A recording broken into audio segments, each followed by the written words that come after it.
It is 10 a.m. Good morning from the 104.5 The Zone studios. I'm Lucas Panzica. The NFL draft wrapped up on Saturday, and the Tennessee Titans finished with 9 selections, drafting UCLA edge rusher Femi Oladejo in the second round and Penn State safety Kevin Winston Jr. in the third. The Titans addressed the wide receiver spot with Florida wideout Chimere Dike in the fourth and Stanford receiver Alec Manor. To round out the class, the Titans drafted Texas tight end Gunnar Helm in the fourth round, Sacramento State guard Jackson Slater in the fifth, plus Cal cornerback Marcus Harris and Michigan running back Kalel Mullings in the sixth round. The Titans will hold a post-draft press conference this afternoon at 1 p.m. You can hear it live coming up right here on The Zone. The story of the draft was Shadur Sanders and his fall to day 3. The Colorado quarterback was drafted in the fifth round, pick 144 to the Cleveland Browns. For all your foundation repairs and waterproofing needs, visit USSTN.com. Breaking news at once on your home for the Titans and Vols. This is 104.5 The Zone.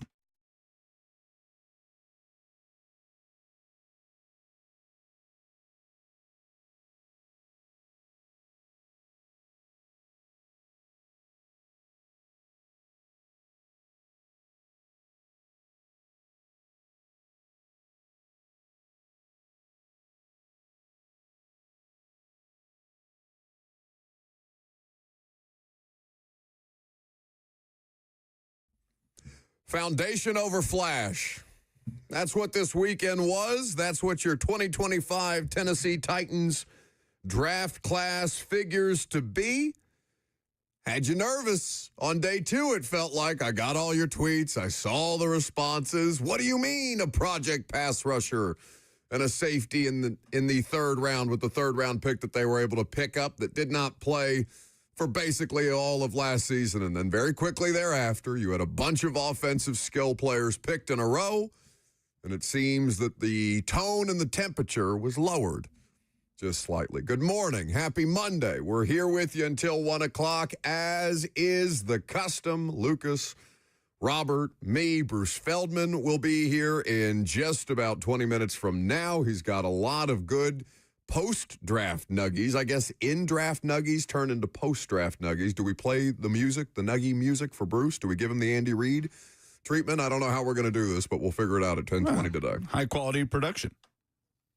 I think Bruce deserves that. I agree. So, how did everybody experience draft weekend? Did you enjoy it? I know Lucas had soccer. Bert was in the midst of a bunch of things that were not his responsibility, but that he took unto his responsibility because he is what? Triple B? Big Boss Bert, handling his business. Had to get it done. I was locked in the facility for basically Thursday through Saturday afternoon. I emerged to see the light of day after the 9 draft picks had been made. As Lucas mentioned in his update, there will be a post-draft press conference with Mike Borgonzi, with Chad Brinker this afternoon at 1 o'clock, which I will scamper out of here a little bit early, let you boys handle the end of the show, and then take that over. And we have the install with Greg Cosell and Titans head coach Brian Callahan this week. Get your tickets, what few remain, at 1045thezone.com before they are all gone. See you Friday. What do we think? 9 picks. Titans come away with 2 wide receivers, a tight end, a pass rusher. Feels like the feedback from the fan base has been pretty positive. So you think there was some negativity in the second round? I think the project pass rusher and the safety that largely didn't play last year had people a little butthurt when they traded all the way back to 52 and 82 from 35. Given, I think that the fan base had their heart set on, well, if Mike Green and Luther Burden are there, and Mike Green was on the board, and Luther Burden did go past 35, if I'm not mistaken. Oh, he definitely was available when the Titans were picking. With the Chicago Bears, who I assume are just playing Madden. The Chicago Bears are the Houston Texans. I don't know whose offense has more Madden fantasy football connotations to it, but there are wide receivers everywhere. Houston drafted 5 or 6 different players named Jalen alone. With both Iowa State receivers. All variations of spelling. They said, no, Titans fans, we're not going to let you get one of these Iowa State wide receivers. We'll just leapfrog the line and snatch him out of the air before Jalen Noel ended up going to the Titans. I do, and I think this has been put out there. I'm certain by now, but I do know that they were interested in trying to get back up for Jalen Noel. It doesn't seem like obviously they were not able to accomplish that goal. I don't know if that makes you feel better But the skill position players, they end up coming to the Titans on day 3 with a couple of wide receivers, a tight end. You even got some offensive line depth that we talked about. So while it is fair to say that it was going to be impossible to address every need that this football team had at every level of this football team, I do feel that they came away with a well-rounded class. My impression of it, you guys can tell me how you feel about it. Bert, I know the draft is your thing more than either of ours, more than anything, or at least the lead up to it. I felt that it was a solid class. I feel it's a functional class. I look at a lot of these players, and you can lump Cam Ward into this group if you want to, but for the most part, it is a group of football players that I feel are going to be good football players in probably 2 to 3 years. I don't think that's an instant impact thing. I'm not interested in people saying, well, how much closer do you think this gets us to the playoffs? Let's not do that for a 3-14 football team that's looking to build and is setting a foundation. These are, and the UDFAs, which I'm sure we'll get into maybe later in the week, because we've got plenty of time to talk about these players. We don't have to do it all today. But to me, it's, okay, let's go get our version of a Jack Gibbons and NWI. Let's go get our version of a Corey Levin, all these different positions and players that you can kind of start to stack upon, who may not be the flashiest, but can give you a solid layer of maybe not immediate impact, but depth as you try and plug as many pieces or plug as many holes as humanly possible as they did through free agency. And the most important thing to get done, which is supporting that rookie quarterback, which you feel like they've done as well as they were capable of doing. Again, you probably nitpick. The one that I saw the most consternation about was Kevin Wilson, the safety, and then Kevin Winston, the safety, and Chimere Dike, the Florida wide receiver. Again, given who else was left on the board at the time and what people's personal preferences was. But Robert, frankly, I thought, for the most part, I'm not in the business of doing draft grades or whatever, but I came away feeling all right about it. I was surprised that the Titans didn't land higher. Everyone puts out those irrelevant, like, I gave this draft day an A+. I was surprised the Titans didn't land on that list. And I know people hate the word upside or potential, but the second and third round picks arguably have some of the higher upside for their position in the draft. And now it's if they can realize those. But I thought that the Titans had an incredible draft, addressed both needs and depth concerns, added a lot of high-character players that, as you noted, will set a foundation. I would give the Titans an A if it were me grading drafts. But, again, we don't do that because they're irrelevant. Dan Brugler ranked the Titans the 8th best draft haul in this NFL draft. Who were the 7 before them? 7 was Chicago. I loved Chicago's draft, but that's just because I think that's going to be a delightful offense to watch this He year. ranked Baltimore 9. Obviously, that's where Mike Green landed at pick 59. He ranked before Chicago at 6, Arizona as the number 6 draft.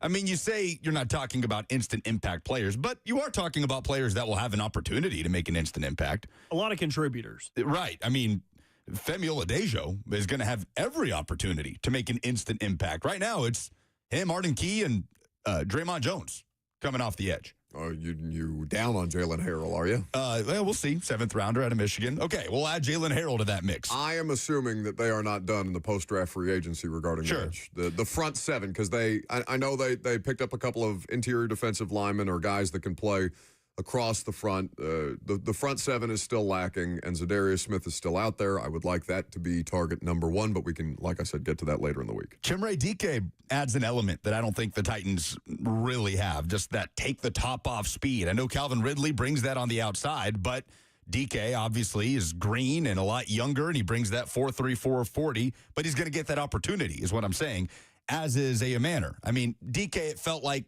was the quote-unquote reach of the draft, and then they grab a guy in Aya Manor that was projected as a day 2 guy.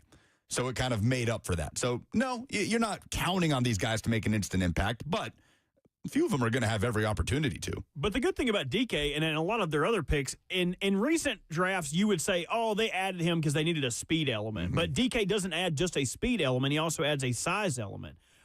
These guys that they added, it's not, oh, he just has pass rush upside. No, he could be an edge player, someone that they could play on rundowns. Like they didn't just add a skill set. They added multiple skill sets in singular players. And to your point, people, and I think Titans fans in particular, Robert, are triggered by the word potential because what was Caleb Farley if not potential? Right. What was Traylon Burks if not potential? Potential is something that can never be lived up to, and then all you've got is the potential that was never realized.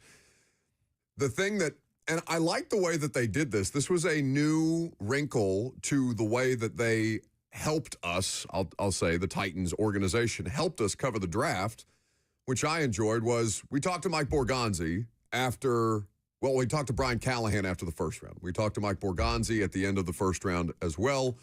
And then we spoke to Dave Ziegler on day 2 and Reggie McKenzie. Then they gave us their national area scouts, the 2 national area scouts who came and spoke to us after the draft had concluded, or I guess the draft hadn't concluded, but their draft had concluded, and it kind of gave us an opportunity beyond just talking to the kids on Zoom and being like, congratulations, where did you watch the draft? How would you describe your game? Just kind of these generalized get-to-know-you questions that the Zoom calls with the players actually end up being. There was a lot of good insights and information from every level of their scouting process that helped us kind of understand, or at least gave us more of what their thinking was on, yeah, there's some projection here, for sure. There's always projection here. But the thing that we wanted our draft class to be defined by, and I'm sure that this was a talking point before they were sent out there to meet with us, was, but do these players have the football character, buzz phrase, the football character to realize that potential? Are they going to work as hard as they need to work? Maybe they are not the most front-end talented player that you might have been able to add at whatever spot you would like to nitpick with the Titan situation. And maybe this is just, something that I'm going to have to try to get out of my head at some point. But like just talking to Kevin Winston Jr., okay? If you play audio from Kevin Winston Jr.'s Zoom call with us, it's just Kevin Byard with a deeper voice. And he kind of headlines this upside potential part of the draft class. Value. Yeah. I mean, I flipped over. I was going back and forth Friday, and I was listening to or watching the ABC coverage with Reese Davis and Nick Saban and Field Yates. And Nick Saban said if Kevin Winston Jr. had played all year last year, he'd be a first-round pick. Yes. Said it confidently. No questions asked. He would be a first-round pick based on the traits, based on the athleticism. Obviously, partially torn ACL, missed almost the entire season last year. He's the only one that went against their sort of trend of availability with every player they acquired. Clearly, they really liked Kevin Winston Jr., and he's the only one that went against that. So he kind of headlined that along with Oladejo, who got moved to an edge rusher role, 3 games into last season for UCLA? He's an off-ball linebacker, which is why I think he brings that ability to play as a 3-down player if he continues to improve and diversifies his pass rush move skill set and things like that, because he understands how to run fit. And I know we got to get out of here, but I don't think enough is being mentioned about where they selected Oladejo at. So when you're picking in the 50s, you are not selecting from the same crop of talent Correct. that was available at the top of the second round. You're in a totally different pod. So the fact that they were able to add a player like that, who I liked a lot, and then add an addition of that third-round pick, which they did not have, it is a huge deal for this team. So they didn't really scrape by with taking much lesser value and then also get to roll the dice on an additional lottery ticket in Winston. Like, I only see pluses from this draft initially, right? Like, again, all of these guys have to come in, they have to compete, that sort of stuff. But, like, to me, this is a home run on the Monday following the draft. I'm going to kind of couch any overwhelming amount of enthusiasm that people might have today. Because Titans are back. I'm not doing that. Vegas, here we come. It's in Vegas this year, right? No. Super Bowl? Santa Clara. Oh, Santa Clara, excuse me. Even better. No, not at all. Always wanted to go to Santa Clara. We're going to be there. Nobody says that about Santa Clara. Oh, yeah. It's not even San Francisco. Here it's beautiful in February. Oh, my God, it's going to be cold and windy. In Santa Clara, California? Yes. You are unfamiliar with the... No, I am. I'm not. The climate and that is one of the worst things about the Niners Stadium is it's just a wind tunnel the entire time. And California is not what you would think it is in early February, certainly.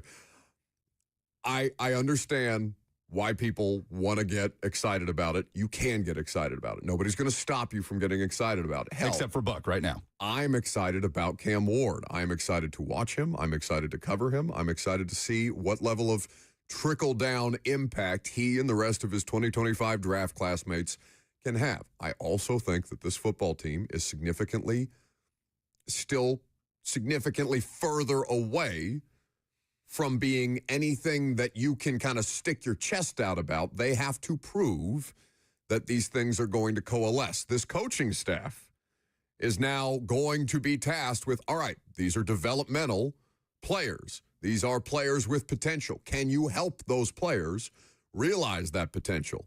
This is the definition to me of patience over panic, because it's going to be a slow burn to get them back to the point where I think Titans fans can start to have that level of confidence about, all right, we can hang with anybody in the league. You're not there yet, but this is a part of it. 615-737-1045 is the number. Bruce Feldman of The Athletic did great live stream draft coverage for them over the weekend. He also has draft news and notes after the fact with some excellent nuggies, so we'll get into that with Bruce Feldman coming up next.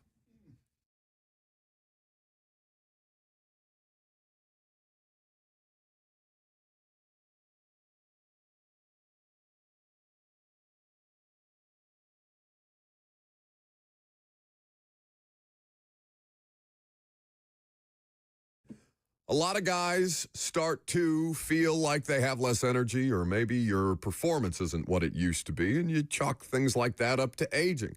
It doesn't have to be that way. If you're dealing with low energy and performance issues in particular, those things aren't inevitable, and in fact, solutions exist, and they exist at the Tennessee Men's Clinic.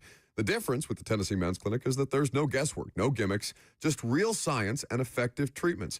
Because a lot of guys, if you start to hit those slumps, depending on your age, will seek out generic online pills, quick fixes that are often overpriced and largely ineffective. At the Tennessee Men's Clinic, you'll get a personalized treatment plan with multiple urologists and providers that are there to tailor solutions specifically to your body and to your goals. They also give you comprehensive men's services, whether it's ED treatments, testosterone, and other options that a lot of guys don't even know exist. It's affordable and accessible at the Tennessee Men's Clinic. The consultation includes blood work with results before you leave. So call them today at 615-208-9090. That's 615-208-9090, or visit them online at TennesseeMen'sClinic.com today.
Welcome back to the show. We're fueled by Hattie B's Hot Chicken. 615-737-1045, the number. If you want to get involved, we'll get your phone calls here in just a little bit. We're going to be joined by Bruce Feldman of The Athletic, who always does an excellent job both profiling these college players during their time in college and after the fact with some very, very good details that he's documented here this morning in a piece that he's put out. 2025 NFL Draft Takeaways. Shocking intel on Shadur Sanders, first-round skepticism, and more. So we'll dive into that with Bruce when he's ready. Robert will let me know, and we will move forward with that. What was the biggest surprise of draft weekend for you? Oh, the same as for everybody. I mean, Shadur Sanders was the story of the draft. Well, you had it closer than I did, man. I was thinking of, should I do a victory lap on that? I mean, look. You want to take a victory lap around whatever the hell that was this weekend? Go ahead. All I said was... That would be the most me thing you've ever done in your life. All I said was, I'm not going to be blindsided if he falls out of the second round. And everybody pushed back on that. And I get why. If you had told me he was going to fall to pick 144, I would have said, no, that's insanity. If you would have told me that Malik Willis would have been the 86th pick, and Shadur Sanders would have fallen into the 140s. Fell further. That's crazy. Yeah. I mean, to me, it was just the history, the lack of quarterbacks that go in the second round just generally, the fact that NFL teams passed on him the first time around. And the discussion for me going into day two was Shadur Sanders handled himself throughout the entire pre-draft process like he was this bona fide number one pick in terms of what he didn't do. East-West Shrine Bowl, Combine, whatever Colorado's Pro Day showcase was. And he obviously wasn't that. He wasn't the slam dunk number one overall pick. And there's more meat on that bone that we'll talk about in the show on why exactly he fell. But I thought he might fall out of the second. I definitely didn't think it would go all the way to day three. Yeah, and it's, again, there's a lot of theories as to why. I understand why people are as sensitive around the Shadur Sanders thing as they are. But the reality of the situation is, if you behave like Shadur did in a lot of these pre-draft interviews and 30 visits and things of that nature, and you're also not good enough, your talent is not so overwhelming to make up for the work ethic or the character flaws that you may have brought to the table in those particular interactions, then you're going to fall in a business that's based off how much do you love this, how hard are you willing to work, and that's something that Bruce Feldman has done a good deal of reporting on in the Athletics piece this morning. You can check it out at theathletic.com. He's always good to provide you insights and information both in the pre-draft and the post-draft. Bruce, thanks for taking the time. We appreciate it this morning. Good morning, guys. Thanks for having me. So I guess throughout your coverage, not just the reporting after the fact, and I'm sure you're keeping tabs on things and talking to people throughout the course of the live stream coverage that The Athletic did have, Bruce, but I guess after the fact, when you really dug into the Shadur Sanders thing, how much information were you able to glean about just how far this kid fell? Yeah, I would categorize it as really he plummeted. Because I think it's one thing if he went in this late second or third round, people could say, okay, well, there weren't that many teams who had needs, and his stock was not as high as draft Twitter or the draft analysts thought it was. Going into the draft a couple of weeks ago, last week, I had talked to coaches, NFL coaches, coordinators, quarterback coaches, who felt like he was more developmental and they just did not see any elite traits in him. They liked him. They just didn't think they thought there was a big gap between him and Cam Ward. And I, wholeheartedly buy that. Now, as he started to fall, it's funny, on Saturday morning, I got a text from an NFL receiver coach. It wasn't like I'd asked him, and he just said he's got a skill set, but no dominant trait, and he's a backup at this point, and those guys have to be wired for humble support of the starter. And I think that the point that came back to me a couple of times over from people in the NFL was the chemistry of a quarterback room is really important, especially as it relates to the starter and who he wants to be in there and who he's comfortable with. And I heard, before I came on, I heard you guys mention, he didn't go to the Senior Bowl. He didn't work out at the NFL Combine. There was just a lot of stuff where I think it didn't sit right with people how he was handling the process. And so I had reached out to another NFL quarterback coach yesterday, and he just said the intel I got was shocking. This guy has, quote, no awareness about how he's coming across or the type of leverage he has or doesn't have. And I thought that made a lot of sense with some of the other things that I'd heard, which again, doesn't mean he can't, develop into a starting NFL quarterback. The Browns is not a bad situation for him to be in because, you have Joe Flacco, who's 40 years old. You have Kenny Pickett, who's struggled when he's had the chance to be an NFL starting quarterback. They took Dylan Gabriel, 2 rounds earlier. I think Dylan Gabriel is a guy who will probably be on a roster somewhere because, character-wise, people like him. He's got a quick release. He's pretty athletic, but he's a small quarterback. Shadur is a different style quarterback, but he's going to get a chance. But, he also could get cut if he doesn't seem like a good fit in Cleveland. There's really not a lot of risk in taking him there at like 144. Bruce Feldman of The Athletic here with us on 104.5 The Zone. You can check out his 2025 NFL Draft takeaways, the intel that he was able to gather, not just on what was the largest story of draft weekend, but everything else that was very thoroughly documented in the piece. TheAthletic.com for more information is always well worth your subscription. Obviously, Bruce, Cam Ward's NFL drafts was the complete inverse of Shadur Sanders and what we thought was going to be sort of this race to the finish of who's going to be the number one pick, at least at the beginning of the draft process before Cam really separated. But for you, whether it's talking to college coaches that were around him, coached for him or against him, or NFL coaches and execs, what's the most interesting piece of feedback that you received about the Titans' number one overall pick? I think there's a bunch of people in the NFL now who came away from evaluating him over this whole process and studying his development who think if he was in last year's draft, I'm not talking about the version of Cam Ward coming out of Washington State. I'm talking about this version.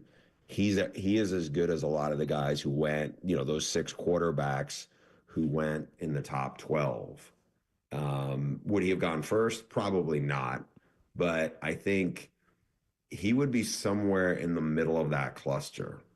Michael Penix Jr. has a big time arm. There's a lot of juice in his arm. That's why he went 8th. J.J. McCarthy, I think there's people who, it depends on who's picking at that particular spot. But the coaches I talk to, I think they're more intrigued by Cam Ward's overall arm talent and playmaking ability than J.J. McCarthy. Bo Nix it looks like a terrific fit for what Sean Payton's doing. But I think this guy has a legit chance to be a top 10 quarterback in the NFL. He has got one of the best arms who's in the NFL now when he comes in, because his ability to drop down and sling it like a middle infielder and make quick decisions, RPO game. He's just got like a fearlessness to him about him. Now, the part that it does give them a little concern is he has been reckless with the football at times throughout his career. He didn't throw a ton of picks last year, but the coaches I talked to were like, you watch the film, there's a bunch of balls he threw that should have been picked off that they kind of, they mark those too. It may not show up in the stats, but it shows up on their film. So I think also, I know the Miami staff really well. Shannon Dawson, the offensive coordinator, did a really good job with him. He told me from the moment that Cam got there, they were blown away by his competitiveness and his leadership skills. I mean, it jumped out at them. And I'm talking about like from the time he got there. This wasn't just something I heard like in the draft process. This is from the time he got there. And I think Miami was struggling as a program. And I'm not saying that they're ready to win a national title, but he was the biggest difference and made them a playoff contender from being like a 500 team that was losing bowl games to bad teams. They were still bad on defense last year, but he made them really good and he made them relevant again. Bruce, there's so many different, pitfalls with the current state of collegiate athletics with transfers and NIL and things like that are covered at great length. I don't have to tell you that, of course, but the transfer situation for quarterbacks in particular, it almost feels like it can help either develop those kind of qualities or weed out the kind of players going to the next level who do not have that, because it is so difficult to capture that many people's attention to lead, especially when you're dropping in from the sky. And Cam Ward was a known commodity. It's not like this guy was a complete unknown coming into Miami. But for all the different stories that we've heard, and we've heard them at great length, obviously, we've had tons of time to talk about Cam Ward here in Tennessee. It just seems that has helped bring out the traits that he may already have had and make him ready for an opportunity like this that is really difficult, especially when you're dealing with guys in their 30s who have made second contract type of money, who have families and are going to be led now by a rookie quarterback coming in. Yeah, I think it's a tricky dynamic because you have agents and sometimes they're honestly they're not agents like you typically see in the NFL, where they have been certified. Some of them are just kind of winging it. And so you're maybe not getting the best advice throughout the process. What I think helped Cam Ward out a lot was he went from being a no-star high school recruit who played in a wing T to being a prolific quarterback in the FCS level, and then a quarterback at Washington State. We're kind of try to keep a program afloat that was getting left behind by its own conference in the Pac-12. And then he looked at going in the NFL last year at this time, and he would have been probably a 5th-round pick. And he bet on himself, went to Miami. They went all in on him. And I think you saw him keep growing and keep developing. And I think those are the parts that worked out great for him. For other guys, it can, they get money when they haven't had money before. They can feel like they, quote unquote, made it. And so you can get a sense of entitlement and a false sense of I don't want to say what you're worth, but a false sense of like where you are. And you can kind of lose yourself in that. I mean, it's different, because I'm not saying, we'd be naive to think a lot of college athletes didn't have money before. Before NIL, not everybody, not a lot of people, but some players were getting paid under the table. They had some money, but this is different. Now, all of a sudden, people think they know exactly how much you're making, and it can mess up the locker room. And it presented all sorts of challenges. I think in Ward's case, it seemed like he was mature enough and wired right to be able to handle all that. Bruce Feldman of The Athletic here with us on 104.5 The Zone. Check out his latest piece on the intel that he was able to gather during and, of course, in the aftermath of the 2025 NFL Draft. I always like seeing where the guys on your freaks list go, Bruce, and the Titans were able to land one of them. In fact, that's the only reason I can't pretend that I was watching a ton of Sacramento State offensive line play. But Jackson Slater, who you had 38th on your freaks list this year, ends up coming to Tennessee on day 3. What did you like about the player, and what do you think about him translating at the next level, where Titans' offensive line situation has been one of the biggest issues that has caused the fallout from when they were hugely competitive from 2018 to 2021, we'll say, and everything specifically has devolved because of how poor their offensive line play has been? Yeah, I like him. He's really powerful. He's a pretty explosive athlete for an interior lineman. I think he's a really good value for them to get him in the 5th round. I could see him playing, being a solid starter down the road, and I think he'll be a good piece in the offensive line room for the next couple of years as he develops. Obviously, there's going to be a learning curve because he's going to be playing against way better talent. And I think that jump is significant to go from FCS, especially. It wasn't like, sometimes you'll see like Gray Zabel from, North Dakota State. You see some of these guys from the Missouri Valley Conference where they're, I feel like, playing a little better competition than some other FCS football is, but it's still a steep learning curve for those guys. It's even steeper when you're coming from Sac State. But look, I think to get him in the 5th round, it wasn't a surprise to me that that's where he went, because he's pretty athletic, and like I said, he's really strong. I don't think he's gonna look out of his element there in the NFL. And he's got time behind Kevin Zeitler, who's on a one-year deal here. Bruce Feldman here with us on 104.5 The Zone. Bruce, you wrote in your draft takeaways that it felt like Al Davis was running the Raiders draft room with the selection of Tennessee receiver Dante Thornton in the 4th round. Obviously, speedster, the 4.3 40 flashed throughout the pre-draft process. Just what did you make of that landing spot and, you having kind of one foot in the NFL, one foot in college football and the way that you cover things? How important do you think it is for Tennessee's program, for someone like Dante Thornton to find a foothold and find some success at that position in the NFL? Yeah, I think the more quarterbacks and receivers can flourish in the NFL, that's better it's going to be. I'll be honest, you can kind of lump now Ole Miss into that because, talking to NFL coaches when they're watching Ole Miss now, they're like, this isn't the Lane Kiffin of USC days. This is that version of the Baylor offense, and it's a version of what Tennessee's doing. It's not the same, but there's a lot of, it's a different translation, I think, of the same thing. And what I think will be important is, can one of the quarterbacks from this system end up, it's either Hendon Hooker right now in the pipeline or Jackson Dart, where they can really break out and show they can stick and be a legit NFL starting quarterback. But when it comes to Thornton, I mean, the NFL receivers coaches I talked to were very intrigued by him because there's a couple things he can do right now. He can take the top of a defense off at 6'4", and he's got good size and blazing speed. His hands are inconsistent and his route tree is limited. Right now, the stuff he did at Tennessee, that's enough for people to go, we'll give him a chance and seeing if he can really develop. But at least at least there's some elite traits there. He's got 2 of them. He's got good size and he's got great speed. And we've seen plenty of guys. The comparison I had for him was Marquez Valdez-Scantling, who was in Green Bay for a while, and then the Chiefs. Inconsistent hands, but if Thornton can even have that kind of career for where he got drafted, that's a pretty good deal. He's going to make a lot of money. Bruce, thank you so much for hopping on this morning. I know it's a busy time of year, but even though the draft itself is done, it doesn't mean that the coverage of it is, and that's why The Athletic is always a great resource. We appreciate your time, sir. My pleasure. Thanks, guys.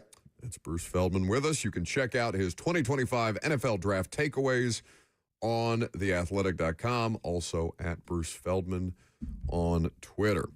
A lot of good stuff there. The draft is a great moment for a variety of different reasons.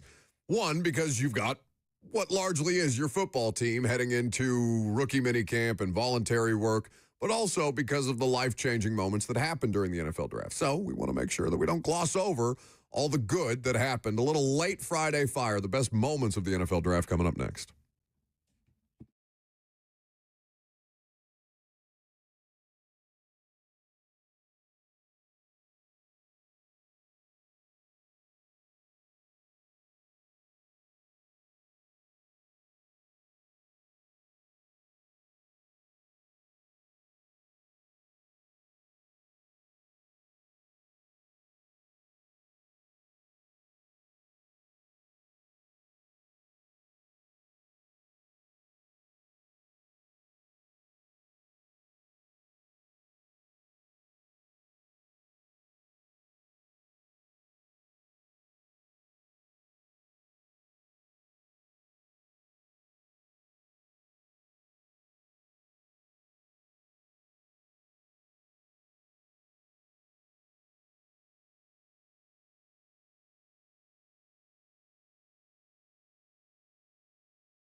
Well, that was supposed to be the highlights of all the good things that happened over draft weekend, and then it ended with the Shadur Sanders prank call, which is a story that we will talk about, I'm sure, at some point today. I included it because I think Shiloh was one of the bright spots of draft weekend. God knows his brother needed him this weekend to keep it light with the dancing and the memes and, cracking jokes as he was falling. Like, if they're letting you slide, man, I'm in trouble. He had another one that giggled with me. He's like, hey, now that you're with the Browns, like, pull some strings, dude. Yeah. You're in there. Give me a workout. Very funny person. A lot of people found that out this weekend. He landed with Tampa as a UDFA. Yeah, so we just wanted to, pay a quick tribute to some of the best moments from draft weekend. Cam Ward being drafted. That, of course, is Will Campbell, the Patriots' new tackle, talking about that he's going to fight and die to protect Drake May, which is one of the funniest things that I've heard an offensive lineman say, very on par. The Maxwell Hairston situation, the Buffalo Bills new corner out of Kentucky, who just seems to exude so much joy. Xavier Restrepo was not in that compilation, but that was one of the more heartwarming moments. The draft calls and the emotional response afterwards, those videos are always going to get me. And that's, I'm a bit of a cynic and maybe not the most effusive, joyful person in the world, but the draft weekend really does bring so many of those great moments to light. You get to see not just the person, but the family around them, the support system that they've had to get them to that point. Obviously, it doesn't end when you get drafted. The work is yet to come, but I do very much enjoy that portion of the draft. Kelvin Banks' baby did not get enough attention. The baby there was no throwing up. throw-up sound. I guess I could have simulated the throw-up sound for the compilation. No, because it's a baby burping. It's not exactly like a vomiting sound. It just kind of comes out. So there's no way to have an audio sort of visual of that. But I tried my best. My goodness, for me, that was the highlight of the NFL draft. Yeah, and the thing. Somebody said in the YouTube comments, where, of course, you can interact with the show, Facebook, YouTube, Twitter, and Twitch. You can also call us if you like this morning to react to your new Titans draft class, 615-737-1044. I mean, the baby did look like a grown man. You zoom in, the baby looked like a 45-year-old man that just wants to be anywhere but there. Somebody on YouTube said, the world will never forget Baby Banks. Yeah. Is that me? Or is that somebody else? That is you acting like I assume someone showed you something or brought something to your attention when you were on the morning show. Jonas Schaefer cut that and put it on the button board like a year and a half ago. Okay, very good. Well, I said a year and a half ago. He's been gone for like 3. What does he do? Yeah, that sounds about right. So a lot of great moments from draft weekend. For Titans fans, I mean, it probably starts and ends with Cam Ward, right? That's the best moment of the draft weekend for Titans fans. And then talked about the Warren Moon moment. We haven't talked about that. The Warren Moon moment. Yeah, we should probably because I tweeted when Warren Moon came out, like, okay, now I understand why he couldn't make the radio show today. And he did. I talked to Warren after the fact, and he said, yeah, we really did get a flight delay. Was going to try and do it before, and obviously I wasn't going to give you guys the goods before we had the surprise announcement for Cam Ward being able to wear number 1. But that is also, I mean, that's probably the thing that got the most coverage of Cam Ward was Warren Moon surprising him, gifting him, bestowing upon him the number 1 that is retired for this organization. Now, that also does come with some caveats that we have not talked about yet, because what Warren Moon did point out, and we did a little bit of a media interview scrum with him afterwards, and he did make mention that, at the podium when he was talking about what it means to wear the number 1, he did mention that he hopes that the Oilers number 1 is never worn again, and the Titans are not wearing the Oilers uniforms again, or at least this coming year.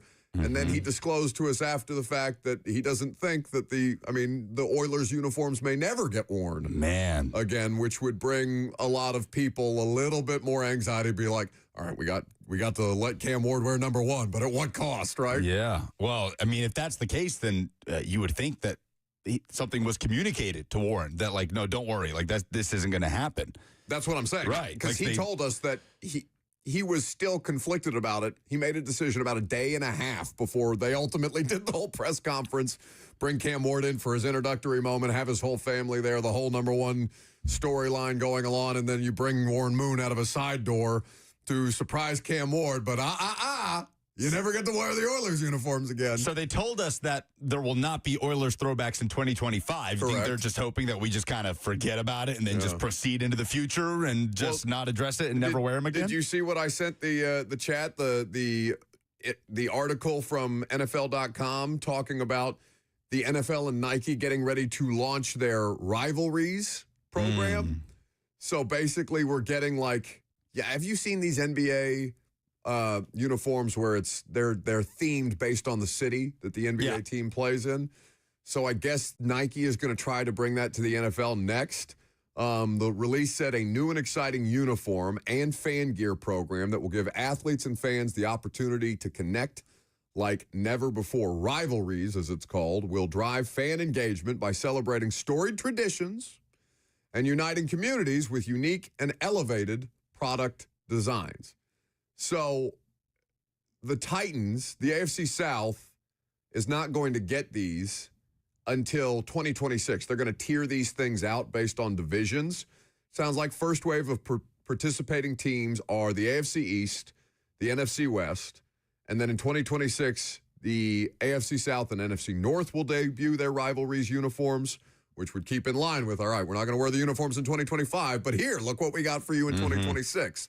So I don't know what that exactly is going to look like, but I don't know. Are we only going to get 2 years of the Titans being able to wear the Oilers throwbacks? That would be disappointing. That would be disappointing. Well, you and I were both of the mind, if the number's retired, it's retired.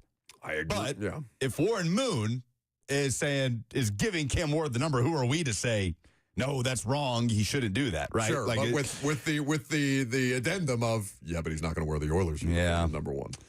That's tough. Man. I think a lot of Titans fans fell head over heels for Cam Ward over the weekend. And for Warren Moon, right? For those people who are saying, well, he's got nothing to do with Titans history, which is stupid. It's a dumb argument. It completely ignores how the Tennessee Titans arrived. I think those people are in the minority of Titans fans. I would agree, but those people exist, and so I want to yell at them anyway. I do think it endeared people to Cam Ward and also to Warren Moon at the same time, because he could have very easily done what LT did. You saw that, right? Yes, I did. No, the number 56 is retired. Go make some other number famous at the bar, which is his prerogative. Right. Absolutely. And that's also my position. Go make another number famous. Yeah, and it's not like Abdul Carter didn't even wear 56 in college. No. But not even just the Moon moment, just his disposition overall. You know what I mean? Just the lack of flash and the commitment to football and all these intangibles. I think people really, I think he endeared himself. I mean, Cam Ward went on with 3HL at 6 and Peabody. You can watch the interview on 104.5 The Zone's YouTube page. It was a great conversation when he's asked 4 people, dead or alive, that he would want to have dinner with. And 2 of them were Martin Lawrence and Larry Bird. I was like, I love this kid. Well, the selling point for me at the introductory press conference before he did 3HL was him saying that he had to go check out Warren Moon's highlights to make sure he was legit as a player. Yeah, that was so good. And it just he was. He confirmed to all of us that yes, Hall of Famer Warren Moon, who has the number 1 retired, is in fact legit based off his YouTube highlights. So that delighted me. Very even keeled. Yeah, no, it was. He had great delivery on the line. There's no lack of confidence from Cam Ward. That is something that you can be certain about. So a lot of good moments from the draft weekend for Titans fans. Of course, the highlight is Cam Ward. I know that you may not have gotten the Cam Ward coverage during the draft that you desire. I understand that feeling. I also understand that we are now going to spend the rest of our time talking about Cam Ward. So if you didn't get the national love that you're looking for, that's okay. We're here for you for 3 hours a day, 12 hours a day between all 4 shows, talking about your football team. 615-737-1045 is the number. The best value of the Titans draft. Cam Ward went number 1 overall. You could make that argument if you want to. But as you look at the other 8 picks, because the Titans ended up adding 9 players to this roster, which was the best value add of the 2025 class? We'll talk about that. I'm Buck Rising. It's 104.5 The Zone.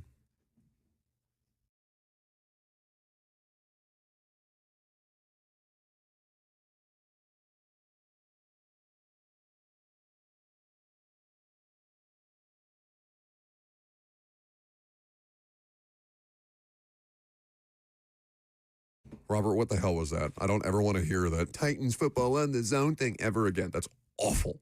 Awful. Anyway, you know what's not awful? Trajan Wealth. Trajan Wealth is there to help you secure your financial future, because all of us have dealt at some point in our lives with the idea of financial insecurity, whether you're worried about money right now or it's something that's bothered you in the past or something that you're putting off into the future. You want to make sure that you have the tools in place to walk you through that process. And Trajan Wealth is here to do exactly that. They can help you tidy up your wealth management strategy. So call them today, because there are all manner of different occurrences that happen in life, whether it's inflation, election cycles, new laws, and interest rates that can affect the financial markets in the short term, but it doesn't make sense to keep changing the way that you invest in response to the daily ebbs and flows. Instead, Trajan Wealth will help you review your strategy and make sure that it's right for your goals, your risk tolerance, and time horizon. Trajan Wealth will help you decide what to do. So call them today at 615-270-5000. That's 615-270-5000. Visit them at either of their locations, Brentwood or Franklin, or online at TrajanWealth.com. Advisory services offered through Trajan Wealth, LLC, an SEC-registered investment advisor. This is a paid advertisement.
It is 11:02. Good morning from the 104.5 The Zone studios. I'm Lucas Panzica. The NFL draft wrapped up on Saturday, and the Tennessee Titans finished with 9 selections, drafting UCLA edge rusher Femi Oladejo in the second round and Penn State safety Kevin Winston Jr. in the third. Titans addressed the wide receiver position with Florida wideout Chimere Dike in the fourth round and Stanford receiver Alec Iomanner. To round out the class, the Titans drafted Texas tight end Gunnar Helm in the fourth round. Helm led the Longhorns in receptions last season. They also took Sacramento State guard Jackson Slater in the fifth, plus 2 picks in the sixth round to round it out. Cal cornerback Marcus Harris and Michigan running back Kalel Mullings. The Titans will hold a post-draft press conference this afternoon. That's at 1 p.m. You can hear it live right here on The Zone. Of course, the story of the draft was Shadur Sanders and his fall to day 3. The Colorado quarterback drafted in the 5th round, pick 144 to the Cleveland Browns. For all your foundation repairs and waterproofing needs, visit USSTN.com. Breaking news at once on your home for the Titans and Vols. This is 104.5 The Zone.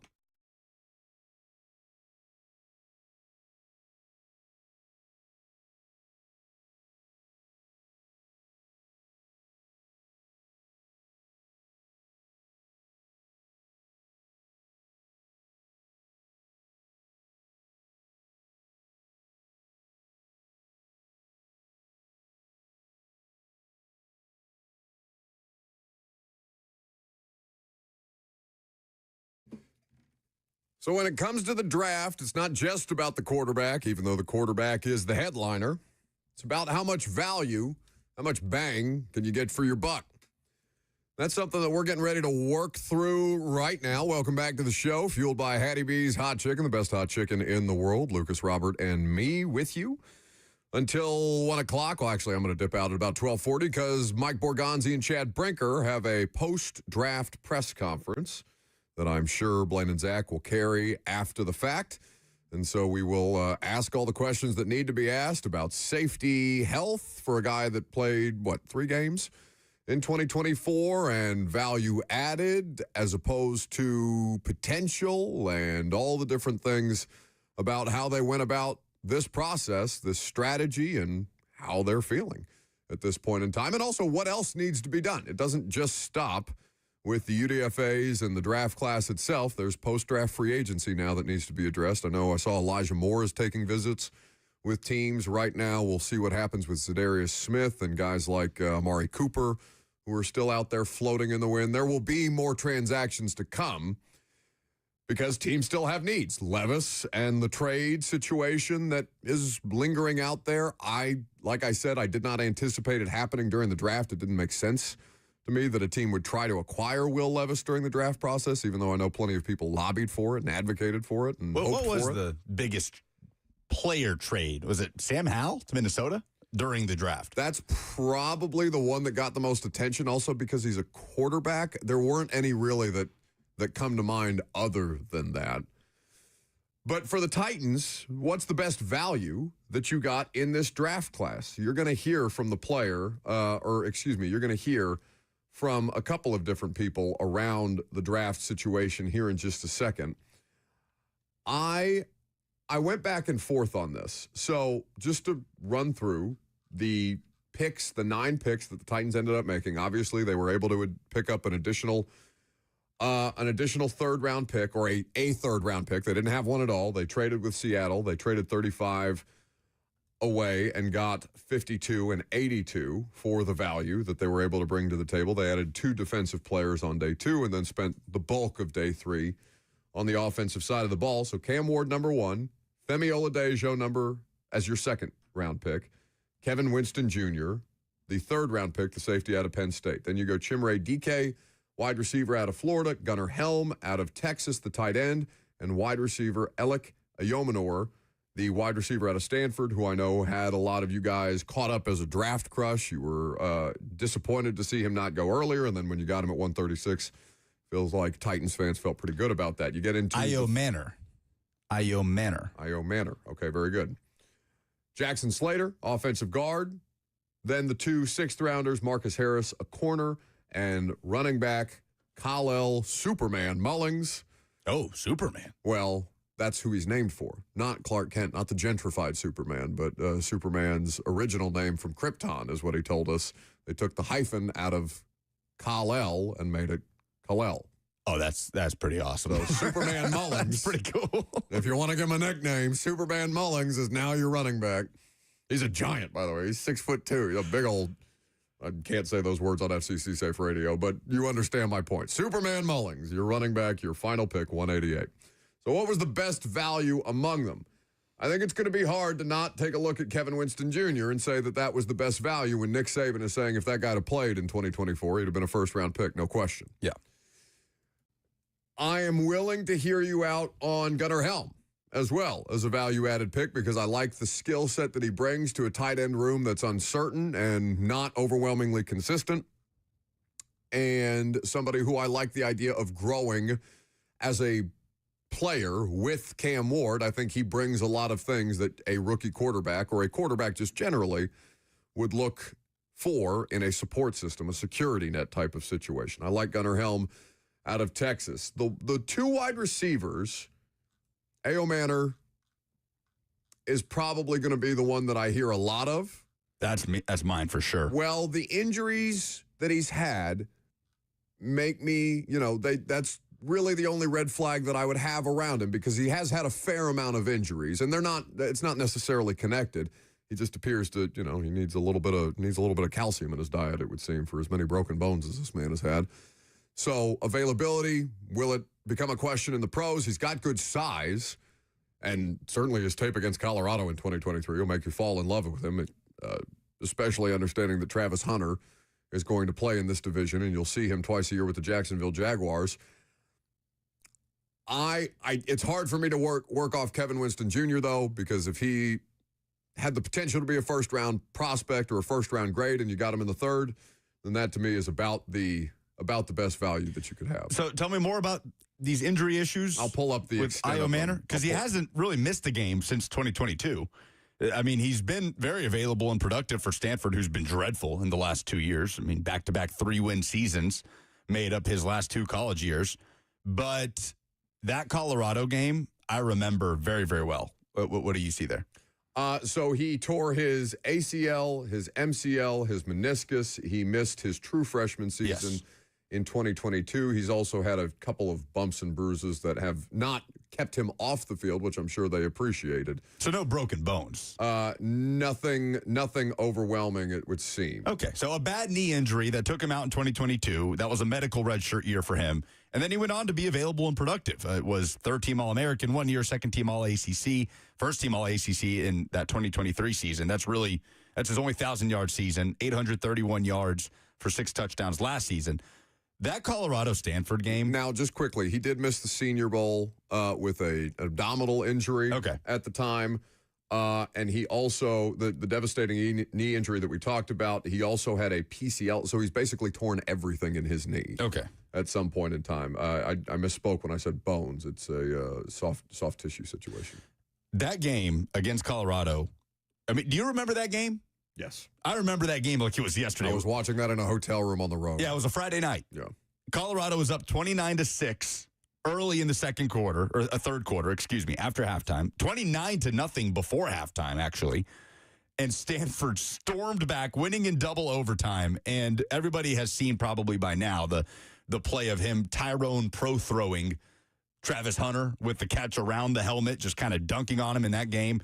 I mean, Hunter went crazy in that game too. But I.O. Manor, 13 catches, 294 yards, and 3 touchdowns. When your best tape... And it wasn't all against Travis Hunter, worth noting, but... No, it wasn't. But when your best tape is against arguably the best player in this draft, sign me up, especially for the value. Dane Brugler had I.O. Manor as his number 90 overall prospect, a third rounder. Titans grabbed him at pick 136 in the 4th round. So, 615-737-1045. Bert, we haven't asked you favorite value pick in the draft. I know that you're hyper fixated on Ravens things at this point in time, but I don't know if there was one that you saw, a player that you liked where you enjoyed the landing spot. I know plenty of people were very high on the Patriots draft. I got panned very quickly on Twitter because I pointed that out, and people didn't like that. But their draft is getting universally praised, it seems. It was, listen, bad football teams with a lot of needs You could do a lot of good when you're picking at the top of these rounds, the way that the Titans and the Patriots and teams like that are. Yeah, I had a couple. I thought the Cowboys grabbing Savon Revel out of East Carolina in the third round, dude that was touted as being a first-round potential pick if it wasn't for the injury. That's the corner? Correct, the corner. So getting a guy like that, especially the type of corner he is, he's not an undersized corner. He's big, he's fast, he's strong, he can play outside, he can play man. So getting him in the third was a great value pick for me. If we're talking about top-end talent and someone snagging them much farther back than where they should have gone, to be the homer here, I love the Mike Green pick.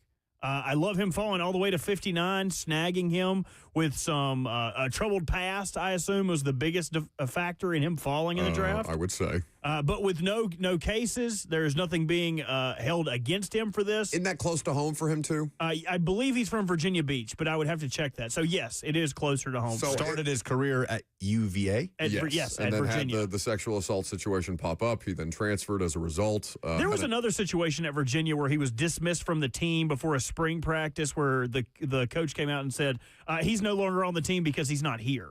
So that was something that we didn't get a lot of information about in the draft cycle, but I also imagine that held to his off-the-field issues comment. I will tell you that I don't know what it is about the Ravens organization, but because of the proximity to family and because of who the Ravens organization is, I feel like he will end up being a good player there. Like I have that's a good support system for him to fall into. And had he gone to another team, I may not have liked that value as much as I think Baltimore is going to be able to handle somebody like that. My favorite value of the entire draft, unfortunately, goes to the Pittsburgh Steelers, snagging Y.A. Black out of Iowa late in the draft was aside from Shadur Sanders falling, probably the biggest fall of a player that should have been a top 100 pick, quintessential Steelers pick, tough defensive lineman who's versatile. I told Ramon, it's like, dude, all weekend I've heard nothing about, the Ravens had a great draft. You guys had a great draft, and no one's talking about it because you don't know who the Pittsburgh Steelers quarterback is going to be. And you can be happy about it, though, because the Browns are dumb. Woof, just dude. dumb. The Steelers did not draft a quarterback. Unbelievably. They did draft a quarterback, Will Howard, out of Ohio they State. did. That's right. That's right. Excuse me. Oh, I kind of like that. I do too. A guy that you're not going to have to, you wouldn't expect him to contribute early on. Somebody that you could say 2 or 3 years down the line, yeah, I would be comfortable with him backing up our starter. But getting a guy like that, just won a national championship, obviously a high character guy. Has a lot of the intangible things that teams like Pittsburgh look for. And I don't want to steal this, so I'll give him a hat tip. Matt Miller, I thought this, and then I saw him tweet it. My biggest takeaway from this draft is that the developmental quarterback is dead. No longer are you going to see guys, he's got a lot of upside, go in the second and third round. The last 2 drafts have showed us a proof of concept on this, where the NFL is going to take higher upside players at other positions and figure that quarterback stuff out later in the draft. Milroe would be the only one, right? Third round. Milroe has the upside. A guy that we thought was going to be a potential first-round pick, second-round pick. All of these other guys that I would have pegged as like, Kyle McCord, he's probably a 4th-round pick, went much later than I had anticipated. And this is about the second or third draft in a row that this is happening with quarterback. Ooh, where did somebody... Eagles. Kyle McCord to the Eagles. It's still crazy to me that 5 quarterbacks got drafted before Shadur. I mean, I understand why it fell, but I just could never have envisioned that far. But, And I know we're late, but like Tyler Shuck, all we heard about was, teams love Tyler Shuck. He would be a first-round pick if he wasn't 47 years old, and then he still went late in the draft. Yeah. So, I mean, it's just kind of crazy. He's second-round pick. Was he a second-round pick? Yeah, Tyler Shuck went second round to the Saints. Still much farther than you would have expected him to drop. We'll get to your phone calls because we've got a few. 615-737-1045. We're also going to talk about the Titans draft highlights. Players, what these players have done in college, and why you should be excited about what they'll bring to your team. I'm Buck Rising. It's 1045 The Zone.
Welcome back to the show on this Monday, fueled by Hattie B's Hot Chicken.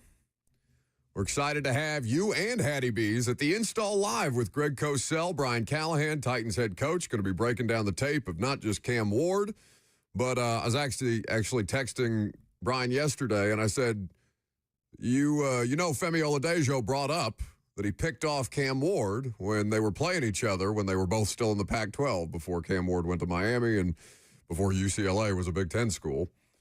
And I said, I assume you're going to want that Femi pick, the play, you're going to want that up on the board. And he said, yeah, among others. So I'm looking forward to going through the cut-ups with Cosell and Callahan beforehand and getting this ready for you guys on Friday night at the Analog Hotel, or at the Hutton Hotel in the Analog Room. Ironically enough, I was surprised to see that there were still tickets remaining. 1045thezone.com is where you go to get them. Scoop them up. Bert's going to drop the link in the live stream chat for those of you who have not yet gotten them. It's going to be a great night. Going to be a rowdy night. Full bar. Hattie B's on tap. The Analog Room is just a cool venue to hang out in and conveniently located. If you aren't done on a Friday night after the install, you can go hang out.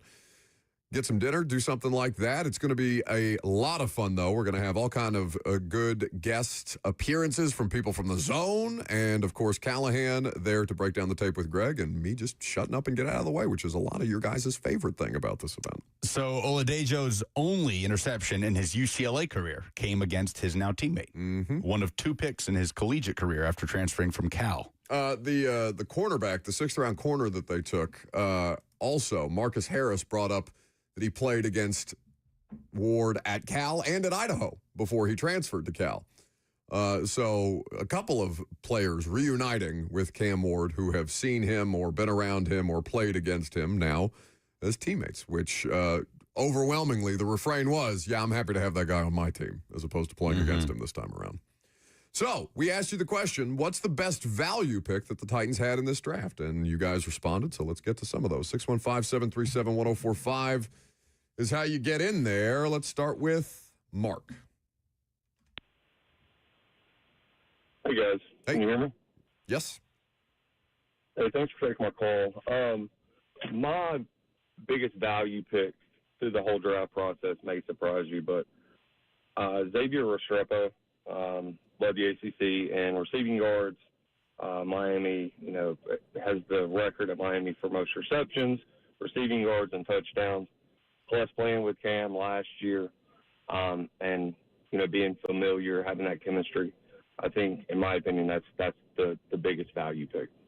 Thanks for taking my call. Yeah, absolutely. And the only reason we haven't talked about Xavier Restrepo is he wasn't a draft pick. He's a UDFA signing. And a value add for sure.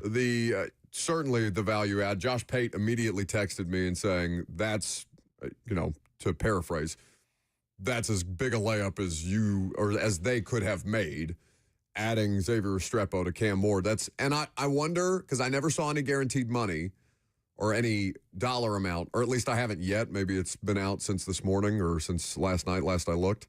But I didn't see exactly what Xavier Restrepo was getting because they have a UDFA budget that they have to adhere to. And a lot of these players that they ended up signing, the defensive tackle, the offensive tackle out of Florida, both of them got substantial guarantees. So I'd be curious to know if Xavier Restrepo, they said, hey man, we've only got so much money to give you based on some of these other players that we're trying to land. But we're going to give you an opportunity to not just bet on yourself, but to bet on your teammate. And it seems a safe bet for Xavier Restrepo, who's the 40-yard dash. I saw some people saying, well, he still may be running his route by the time the game's over or something like that. It's not that hard for me to overlook what happened because he ran it with a bad hammy and his numbers suffered as a result. I don't think he's that slow. He's certainly very productive. And play speed greater than straight line speed as far as what you're actually doing on a field of play. So I'm not really bent out of shape about the 40 the way some people seem to be. I don't care at all about the 40. Dude had 6 games with 100-plus yards last year, had 8 games with a touchdown, had some of his best performances in some of their biggest games, 148 yards and a score in that shootout loss against Syracuse with a playoff spot on the line, 100-yard game against Florida in the Swamp against SEC competition. And Cam Ward was not shy about it, man, campaigning for Restrepo to the Titans and publicly. So that was a cool moment to see them talking after he got that phone call as a UDFA. But couldn't care less about that 40 when you look at what he actually did on the football field. Let's go to Will, calling us from Orlando, Florida. What's up, Will? Hey, what's up, fellas?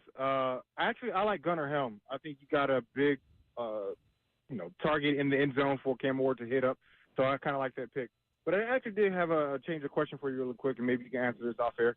But just you mentioned at the top of the show that this is going to be a slow burn season for the Titans, and I couldn't agree more. I do kind of want to think through maybe your opinion, like, was that leash just shorter for Rand Carthon? Maybe he didn't get the was it a different maybe perspective? Was it not a slow burn season last year? And I'll take your answer off the air. Yeah, which is a fair question. They hired Rand Carthon to do a job that they changed the parameters on basically by the second year that he was on the job. And Rand also didn't do a good enough job. Like, the Titans are not markedly improved, or at least relative to expectation. He also, comes in year two spending $228 million in free agency around a quarterback that he helped draft, whether you want to pin Will Levis specifically on any one person or just organizationally pin Will Levis on them. No, they're all gone by now, for the most part. Except for the owner. Yeah. So, building around a suspect quarterback to the tune of $228 million is going to ramp up any level of expectation. Now, how much overselling? I mean, I've been pretty clear on this. I wish they would have just shut up and played football last year because I thought they gaslit a bunch of people into thinking that they were going to be way better, way more competitive than they actually were, and nobody could have anticipated Levis melting down the way that he did. But like I said, my only issue with Rand Carthon being fired is that more people deserve to lose their jobs for what happened last year than just Rand. Chad Brinker is in the personnel department, is now running the personnel department, and maybe you feel better about that based on the results that has yielded so far. But you had to go to 3-14 before you could get the number one overall pick. And while there is going to be plenty of scrutiny on Brian Callahan, I think the scrutiny on Chad Brinker, as somebody with final roster say, should be just as much, if not more. And I did not think that Rand Carthon should have been scapegoated for organizational mistakes that he was made to be the face of. So, long answer to your question, but he didn't do a good enough job. They also did not do a good job keeping expectations relative to what they actually were at the time. To the caller's point about Gunnar Helm as a value pick at 120 in the fourth round, the Texas tight end, another guy who's 40, did him no favors in the process of 4.84 at the combine. It is amazing. I love going back and looking at Dane Brugler's breakdown on the Beast after the fact to see how closely these players align with how Dane ranks them, one of the best to do it. And it really is insane how close it gets sometimes. Like, when we're talking about day three guys, Gunnar Helm goes at 120 to the Titans. Dane Brugler has him as his number 96 overall prospect. To even be close to within 20 spots of where the guy lands, and that was the case for Io Manor too. It's the case for multiple Titans draft picks, is a hat tip to Dane. But this is the one-liner for Dane in his overall summation of Gunnar Helm. He says Helm will need time to adjust to NFL physicality as a blocker, but he has the toughness and pass-catching ability to potentially become a three-down player. His tape shows a possible mismatch weapon, but his lackluster combine performance will give NFL teams pause. This is a guy that popped in the college football playoff and led Texas in receptions last year, which I think would surprise some folks to hear. Not an untalented Texas skill group. He had a first-round receiver in there. And where did Isaiah Bond end up? He didn't. He didn't get drafted. Oh, my goodness. No, he didn't get picked up in UDFA stuff either. Oh, it must be serious. Because that's a talented player. My goodness. It's a really unfortunate circumstance. I see some comments in the YouTube chat specific to Gunnar Helm. Palace, however you pronounce that, says, dude is slow as molasses, but he can be our Jason Witten. Bert, you want to tell people on air what you just said in my ear? So he got injured at the combine and sprained his ankle and still ran the 40. So his slower 40 is due to the injury he had the combine. You watch that guy at Texas, and I'm not worried about him. I'm not worried about the speed. You know who else ran a bad 40 at the combine? Isaiah Likely. He ran a 4.8, and he looks plenty fast. Like, Mark Andrews didn't have a great 40. He ran the 40 after spraining the ankle? As I understand it, yeah. Let me double check that. Lucas wouldn't even walk around the zoo say, after he sprained his ankle. What would my 40 time be? It might have been a less severe. Yours was the most severe grade sprain we've ever seen in an ankle. Ever in the history And of that's what the ankle doctor injury. said. He said, I've never seen it. It's the most severe ankle sprain I've ever seen. God knows you were limping around like it was. What would my 40 time have been on my little scooter at the zoo? Slow. You think I would have beat? Scooter was not moving very fast. I think I could have power walked by you in that scooter. Okay, so this says it turns out Helm sprained his ankle on a false start before his first attempt. Oof. Oh, so he's getting ready to run on the first attempt. He ran a pops the ankle. He had a false start. Then he finally ran the first attempt, ran a 4.93, man. and then his second attempt comes back after getting a little reprieve and runs a 4.83. So, Oh, man. As a fellow high-level athlete who sustained a very similar injury, I can sympathize, you know? I get it, Gunnar Helm. Hit me up if you want to talk about it. somebody who did want to talk. No, about you it. should have let him sit in it a little longer. Damn it. Matthew McConaughey. He was getting ready to laugh at his own bad jokes. Stop it. I couldn't watch him squirm anymore. Why not? Let me have some fun today. He was so uncomfortable. He's shifting around in his seat trying to make terrible jokes. High-level athlete. What do you got, You wouldn't Robert? get it. What about... Shut up. Matthew McConaughey was very excited about the Gunnar Helm. Yes, pick. he was. So I'm convinced that that McConaughey tweeted out a Russ Coleman line from True Detective that nobody picked up on. I'm pretty sure that was a True Detective line. Oh, what was it? That he, I don't have the tweet in front of me exactly, but I'm sure it could be easily pulled up. Why don't I take another phone call? Why don't I take Johnny the Poet? That'll give you enough time to pull up the tweet. Yeah, maybe Hey, one of Johnny. us can say it in his voice from True Detective. Okay. What do you got, Johnny? Hey, this is a little off topic, but just here this last couple of minutes, I've had a completely 180 turn on Shadur Sanders. I might get some pushback on this, but I was in Dallas when Dion came to town, and I thought he was overpaid and wouldn't tackle, but undoubtedly a great player. Fast forward to Shadur. I'm not proud of this, but I enjoyed watching him fall to the draft. And I regret that. And what I mean by is if you take just from an ability standpoint, an argument can be made that at best, in a lot of situations, he would simply have been a D2 quarterback at best. But he ended up being Big 12 Offensive Player of the Year. But more importantly, if you look at the children of many affluent and prominent athletes, how often do we see these people get involved in drugs or maybe take the wrong turn and commit a dumb crime, or at least more importantly, just sit around and wait for their inheritance? This kid didn't do that. So I'm choosing to change my stance, and I want to give the kid some grace. And hopefully he'll find some humility, but I'm not going to be on the team that roots against him. Thanks for the call. Thank you for the call, Johnny. I was expecting the normal Johnny the Poet experience, and he got in a very serious subject matter. So some depth to Johnny the Poet.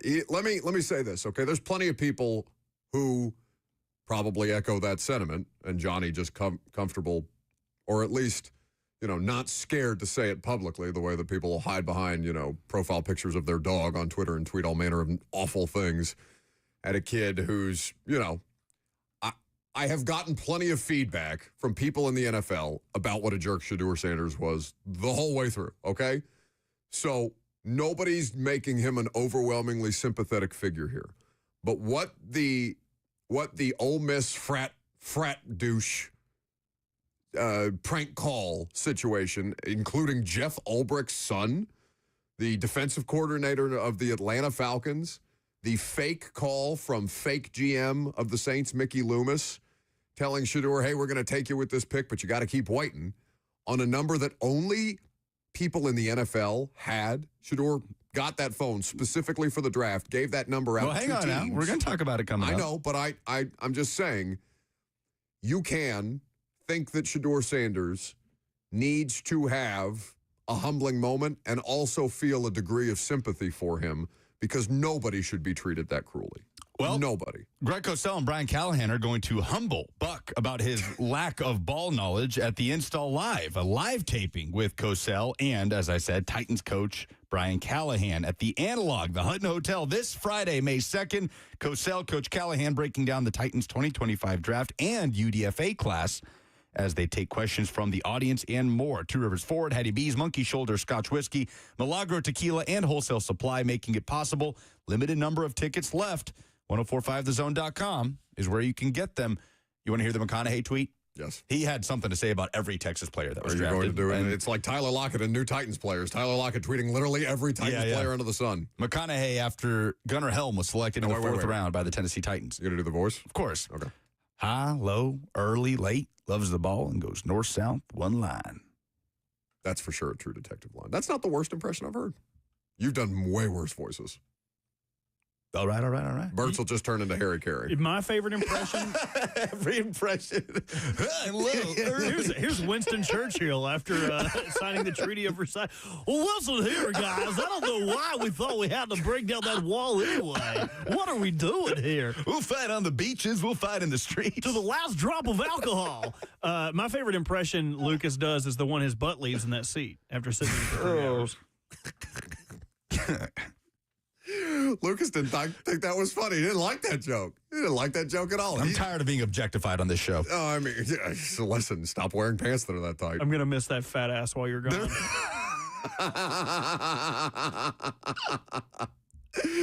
We're just glad to know that your limp did not inflate one cheek over the other as you were hobbling around. I am an object to you. RJ in Phoenix. Hey, RJ. What's up, fellas, man? First of all, thank y'all for what y'all do. Y'all are pretty much the only way I stay connected to the team way out here. So, man, shout out to you guys. We got you. My biggest value was the undrafted guy from Miami, you know, pairing him with Cam. They know each other. So that was the biggest value. My question is, if we can go in the time machine, knowing how the draft went down, do we take Hunter too and get Shadur like in the 4th round and pair those two? I just don't think they were interested in him, RJ. In Shadur. In Shadur. I just don't think there was a world, and I'm not just saying that of the Titans, like clearly NFL. How many draft picks did the Raiders have with a need at developmental quarterback? They passed on him like 8 or 9 times. That's a franchise with an intimate knowledge of Shadur Sanders, Tom Brady, that relationship. That was telling. That's the Raiders organization passing Shadur Sanders as many times as they did and letting the Browns pick him up in the 5th. I know Brian Callahan said publicly that they did not have bad interactions with him or that he enjoyed their interactions with Shadur, but I had heard that in plenty of other situations that he just, and it's been reported, we'll play some Todd McShay audio later, that he wasn't prepared. He wasn't prepared, and he's not good enough to justify the lack of preparation or the attitude that he brought to the table. So, no, I don't think there's a world in which Shadur Sanders, based on his interview process and his pre-draft process, I don't think that there's a world in which he would have ended up on this roster. All right, more of your phone calls in just a little while. Well, let's get to the Shadur prank call. Let's get this off the table because it's been making me sick for the past 2 days. I'm Buck Rising. It's 104.5 The Zone.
Welcome back to the show.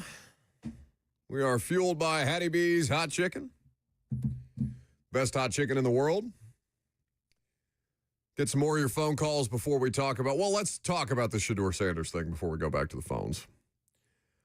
Do you have the audio of the prank call? Not of the prank call. Okay, no. that's all right. The audio's terrible. You can either hear one side of the conversation or you can't hear the other. That's fair enough. We heard it in that compilation, too, of the draft moments. So the situation for Shadur Sanders, I came in here on Friday, and I said I'd be shocked if he fell out of the second round, and Lucas was pretty consistent on being like, well, I wouldn't be shocked if he fell out of the second round. But then he ends up being a fifth-round draft pick. 5 quarterbacks go before him. I would argue that, who was the next quarterback to go? Was it Shuck after Cam Ward?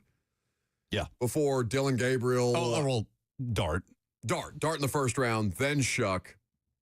Then on down the line with Milroe and Dylan Gabriel, which was really surprising. That's the moment where you're like, oh, what are my we doing God. here? Like, Milroe, at that point, he had already fallen pretty far. It's like elite traits and athleticism. But the Gabriel pick to the Browns is the moment where you're like, oh, my goodness, like this is happening. This is a straight up free fall. So I'm seeing a lot of, and I've gotten tweets, and I see some messages in the F&M Bank chat, like I'll read one from Twitter that says, Scott Richardson tweets us and says, relax with the prank call rage. Same thing happened to Cooper DeJean. Where was the outrage then? Because it's Deion's kid? Because it's all Kuiper talked about for 3 days? I see Ricky and Bryce on YouTube. The prank calls are not new. My God, this prank call is getting too much media attention. Yes, I understand. The details around it, though, are different. Will Levis got his number leaked last year. Had to change his number. He talked about that. It's messed up no matter who it happens to. I'm not here for whataboutism just because this person happens to be more famous and this all happened more publicly than it did to any of these other players who it has happened to before and who it has happened to since then, all right? It's bad either way. Like, I'm not pissed just on behalf of Shadur Sanders. I'm pissed on behalf of people who are disgusting human beings, who are lowlifes, who are subhuman to me, that are so not just mean and cruel, but stupid in their cruelty, that they would take videos of themselves prank calling NFL draft prospects on their night that they are supposed to be celebrating their family and getting ready for their NFL future and all these different things. I can be disgusted by all of them and have, Shadur be the most public one to talk about, especially when the details include the fact that son of Atlanta Falcons defensive coordinator Jeff Ulbrich admitted to being a part of the call because these morons took a video of it and put it on social media. That's what separates this. It's not just that it's Shadur. It's that the son of an NFL coach got Shadur's number from, his dad's iPad at home? The statement from the Atlanta Falcons, and I'll read it directly to you, where they are saying that, yes, it was a situation where Jeff Ulbrich's son got Shadur Sanders' number off of his iPad and then, I guess, at some point, took it to his friends. I don't know. You have the statement? I have the statement in front of me. Jeff Ulbrich says, I don't know if he goes to Ole Miss or not, but he was with a kid wearing an Ole Miss shirt. So, anyway, this was the statement from this statement was given out to NFL media. Adam Schefter posting it on behalf of Jeff Ulbrich's son and the Atlanta Falcons. The Falcons' statement reads, earlier in the week, Jax Ulbrich, of course he's a Jax with an X. That was my first thought. Oh, God. Sounds about white. The 21-year-old son of defensive coordinator Jeff Ulbrich unintentionally came across the draft contact phone number for Shadur Sanders off an open iPad while visiting his parents' home and wrote the number down to later conduct a prank call. Jeff Ulbrich was unaware of the data, exposure, or any facets of the prank and was made aware of the above only after the fact. The Atlanta Falcons do not condone this behavior and send our sincere apologies to Shadur Sanders and his family, who have been in contact with, to apologize to, as well as facilitate an apology directly from Jax to the Sanders family. We have been in contact, the Falcons saying this, with the NFL and will continue to cooperate fully with any inquiries we may receive from the NFL League office. We are thoroughly reviewing all protocols and updating if necessary to help prevent an incident like this from happening again. It was not a mistake. This was not a mistake. This was something done intentionally to a person. It is cruel. It is stupid. They deserve whatever comes their way. As this is going to follow them for the rest of their lives because these idiots put it out on video and then somebody posted it on social media. So that this will follow them wherever they go. Whatever. I kind of hate it that one incredibly stupid mistake is going to hover over a kid's life because I assume, they're 21 years old. They have so much life ahead of them. I'm not painting them as sympathetic figures or anything like that. But, this is the consequence. You are going to be thought of and you are going to be referred to as this person for the rest of your existence on Earth. Am I the only one that thinks this is hilarious?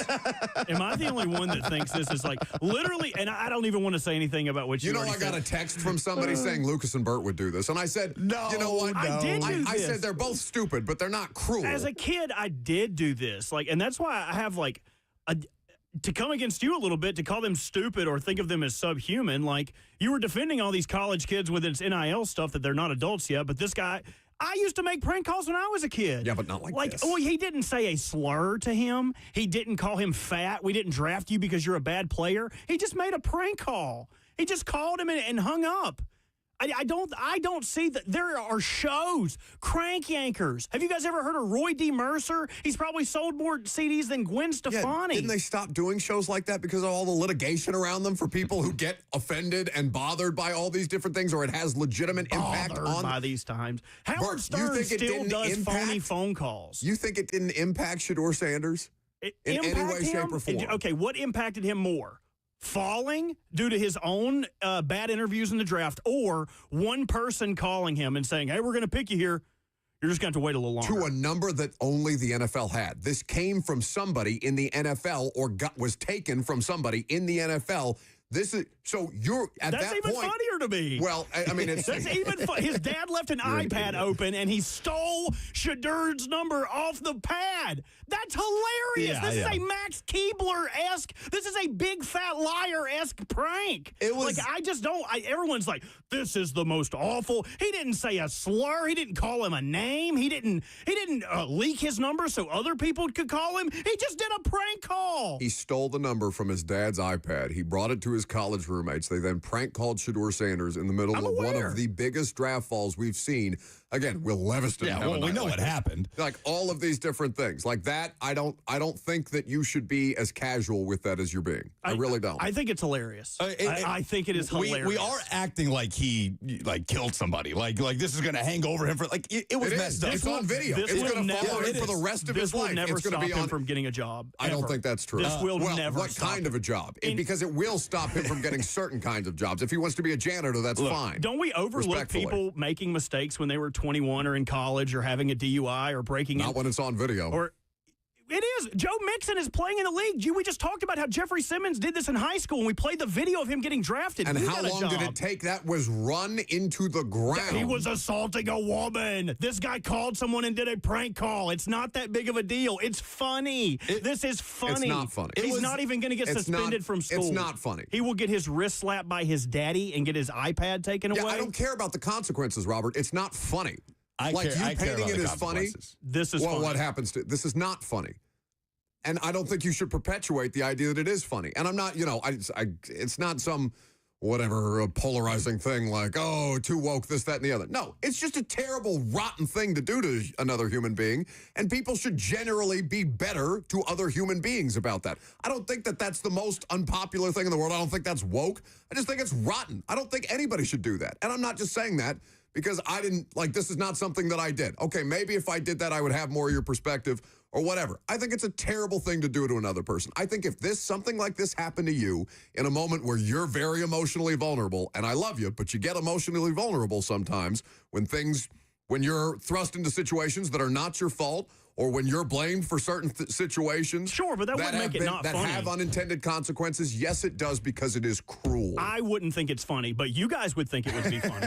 Lucas would literally, would literally start the show with this. Bird was going to get drafted this weekend. When is the one time that I do not joke around with you? When I can clearly and obviously tell that you're upset. And I'm not saying that as like, oh, me, Brother Teresa or anything like that. Shadur was literally laughing when the phone call ended. Well, they were laughing and joking about it later. The idiot in all of this is somebody in his social media camp that put that out there. I don't know for what. All we know is Jax Ulbrich is so grounded, and he's going to go home for the summer. Don't you dare laugh at this, bud. His parents are going to take his car away, and his buddies are going to hit him up and, hey, we want to hang out. Let's come do this. Oh, I can't, dude. Mom and Dad took my car. What'd you do? God, I pray call Shadur Sanders on draft weekend. And then they block his number, and they're never friends with him again because it's a heinous act.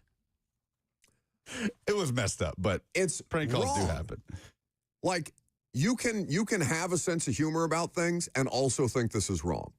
Because I don't think I'm somebody who's so self-serious that I can't laugh at jokes and stuff like that. On the F&M Bank chat. It's not wrong. It's wrong, but it's still funny. Bryce says Barstool will hire him.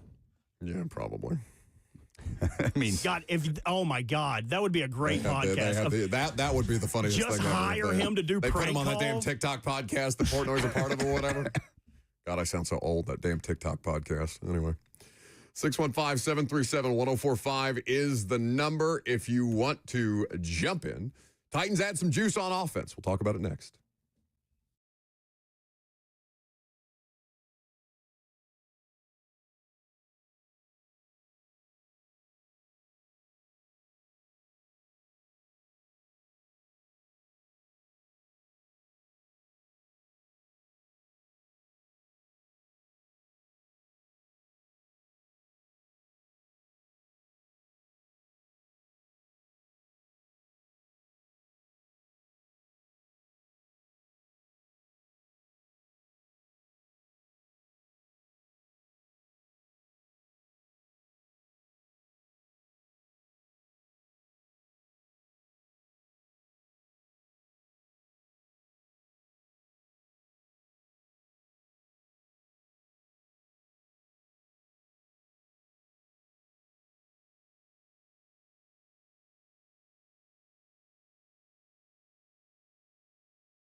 It is 12:03. Good afternoon from the 104.5 The Zone Studios. I'm Lucas Panzica. The NFL draft is over, and the Titans finished with 9 selections. UCLA edge rusher Femi Oladejo was the second-round pick. Penn State safety Kevin Winston Jr. in the third. And the Titans addressed the wide receiver position with Florida wideout Chimere Dike in the fourth, as well as Stanford receiver Alec Iomanner. To round out the class, the Titans drafted Texas tight end Gunnar Helm in the fourth round, Sacramento State guard Jackson Slater in the fifth, plus Cal cornerback Marcus Harris and Michigan running back Kalel Mullings in the sixth. The Titans added Xavier Restrepo, the UDFA wide receiver out of Miami, reuniting him with his former teammate and number 1 overall pick quarterback Cam Ward. The team will hold a post-draft press conference this afternoon coming up at 1 o'clock. You can hear it live right here on The Zone. For all your foundation repairs and waterproofing needs, visit USSTN.com. Breaking news at once on your home for the Titans and Vols. This is 104.5 The Zone.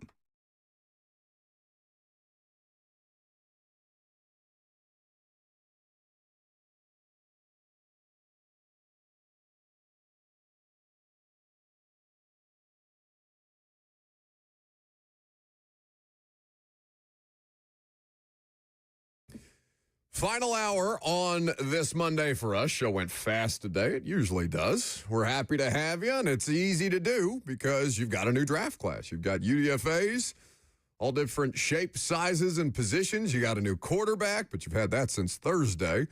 Probably still excited about that. What you've got is more juice on offense, and that's the thing that I think we need to focus on right now. We're happy to have you. 615-737-1045 is the number. If you would like to participate, the F&M Bank chat has been on one. Basically, I would say all day, but particularly since the last segment, which we do enjoy. They're doing a totally different show than we are most days, but nothing's more polarizing than the prank calls during the draft time. So we will avoid more prank call conversation and pivot to actual football conversation. Because I was trying to think about this, Lucas. The last time I covered a draft, this was my 9th draft covering the Titans. And I don't think I have covered a draft where there was such a focus, clearly and obviously, on adding skill position talent. And I know that they had said, well, we're not going to be beholden to needs here. And they're going to speak again in about 55 minutes from now. Mike Borgonzi and Chad Brinker will conduct a press conference. Post-draft press conference, but really there's not been as concentrated an effort on adding skill players at any point under, I guess, well, I wasn't technically covering them when Rustin Webster was still the general manager here, but at any point under John Robinson or Rand Carthon thereafter, where the skill position, which has been a problem for the Titans their entire existence, specifically receiver, was targeted quite this way. And that's got to be something that feels good for Titans fans. May not be the highest profile names, may not be the most finished products that you've added in the draft class, specifically on day 3. And you may have wanted a wide receiver in the second round instead of Femi Oladejo, and you may have wanted a wide receiver in the third round instead of Kevin Winston Jr., the safety out of Penn State. But you got 2 of them, a tight end, and some offensive line depth that you got to be feeling pretty good about to go along with a quarterback with the number 1 overall pick. If I was a Titans fan, I would be fairly satisfied after, wandering around in the wide receiver desert for so long, specifically the wide receiver draft desert, for so long, and then coming away with the haul that Mike Borgonzi, Chad Brinker, and company did. Yeah, I mean, look, this wide receiver room is still, there's a lot left to be desired. When you look at the unproven talent next to some of the players over the age of 30, it's better than it was a couple weeks ago, that's for sure. The Titans have officially named Tyler Lockett a Tennessee Titan. Team just put that out there. Yeah, he's been tweeting his new teammates for 3 days at this point in time. Yeah, he broke the news on his own Twitter account the day before the draft started, but the Titans are at least making it official now.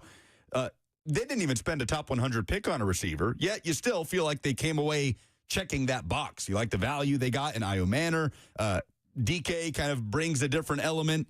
So, yes, they have options to work with, but let's not act like the Titans wide receiver room suddenly Cam Ward is surrounded by talent. I didn't say that. It I is didn't better, say that, but I'm saying it is better than it was a week ago. Effort to organically address the wide receiver position was more so than I'd seen under the two previous general managers. I didn't say that they're now loaded at wide receiver or anything like that. It's still a bunch of unproven commodities, project-type players that are coming in here to compete for roster spots. I don't think there's a world in which Treylon Burks gets released. I think it just costs too much money to cut him. And they don't really have to worry about Treylon Burks right out the gate, especially when they make the initial roster cuts, because there's no way in hell he's going to be ready for the start of the season with a December ACL surgery. Yeah.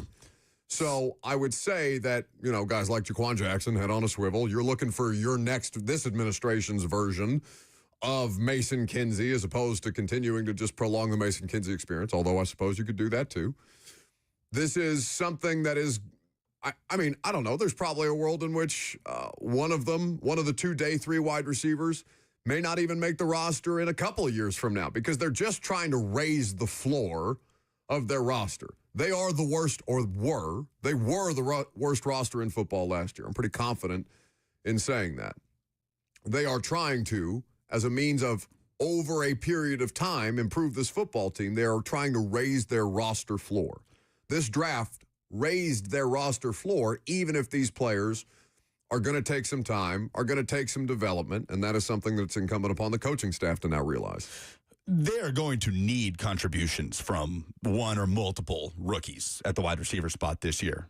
So you never want to be in that position, but when you look at locks, I suppose, to make the 53 at the wide receiver spot, you're talking about Calvin Ridley, Tyler Lockett, Van Jefferson. I mean, Van Jefferson, I don't think is going to be here. You don't think he even makes the 53? I don't know about that. If Jamal Adams had not made the 53, I would have been shocked. Yeah, but I think he is that is the Jamal Adams of this year. No, I think that's too out. I don't think it's that much of a like 7. For like. I bet they keep. No, the contract is. The expectation for what the player is exactly the same. Much younger. Doesn't have the health issues Jamal Adams. He's in a much thinner room than Jamal Adams was. What are you talking about? Yeah, what was Adams when they signed him? 28. Jamal Adams. Oh yeah, that is the thing with Jamal Adams, that we think he's in his 30s, but he's really like 28. But not the injury issues that Jamal Adams has dealt with. I think it's different. Also, Van Jefferson joins a much thinner position group than what the safety spot was at the time. Yeah, it's different because Van Jefferson was never as good at what he does as Jamal Adams was at the time. I'd be slightly surprised if Van Jefferson doesn't make the 53 because of the state of this receiver room. Buck, he's one of, 3 receivers on this roster that's done anything in the NFL? I mean... But, if you told me that we got to first week of September and Van Jefferson wasn't on the roster, I wouldn't be stunned. I mean, sure. That's all I'm saying. Sure. Then you look at DK and Io Manor and Restrepo. Restrepo is going to be fascinating to watch in training camp. Mm-hmm. Just the concerted effort that Cam Ward makes to make sure he makes that team, getting him the ball in camp in the preseason or what have you. That's definitely going to be a narrative that we'll keep an eye on. Were you triggered when you added Chimere DK? Because he had he wasn't the most productive player in the world in college, but he had a hell of a game against Tennessee. No, I think it's a common misconception that Tennessee fans do not want players that didn't go to Tennessee or come from rivals of Tennessee on the Titans because of the Will Levis fiasco. The reason Tennessee fans... I got plenty of tweets about why didn't they just take Deontay Thornton? Oh, sure. Oh, yeah, and there is that, especially with the Tennessee player on the board. I'm perfectly okay with the Titans. I love the Titans drafting players that tore up Tennessee. Like the Derrick Henry pick got me very excited because I watched him run through Tennessee defenses year over year. This player is not Derrick Henry. Right. Derrick Henry was I understand. I'm simply talking about the principle of... You could have used less of an extreme. Right. And then the reason Tennessee fans hated the Will Levis pick was not because he played at Kentucky, was because he was terrible at Kentucky, especially against Tennessee and in that last year. Now, he wasn't terrible at Kentucky. Against Tennessee in that last year, he absolutely was, and just generally in the last year. But I think you are very conveniently painting a picture of Vols fans and how they view Vols players who don't get drafted by the Titans, or how they view Titans for not drafting. If an SEC player that destroyed Tennessee gets drafted by the Titans, sign me up. DK was fantastic in that game. Only 4 catches, 76 yards. He had the touchdown that forced overtime. A very nervy game for Vols fans. I like that pick because of the value they got in Io Manor later on in the draft. We're going to get to your phone calls here in just a second. We'll dive more into I want to talk more about Chimere DK specifically.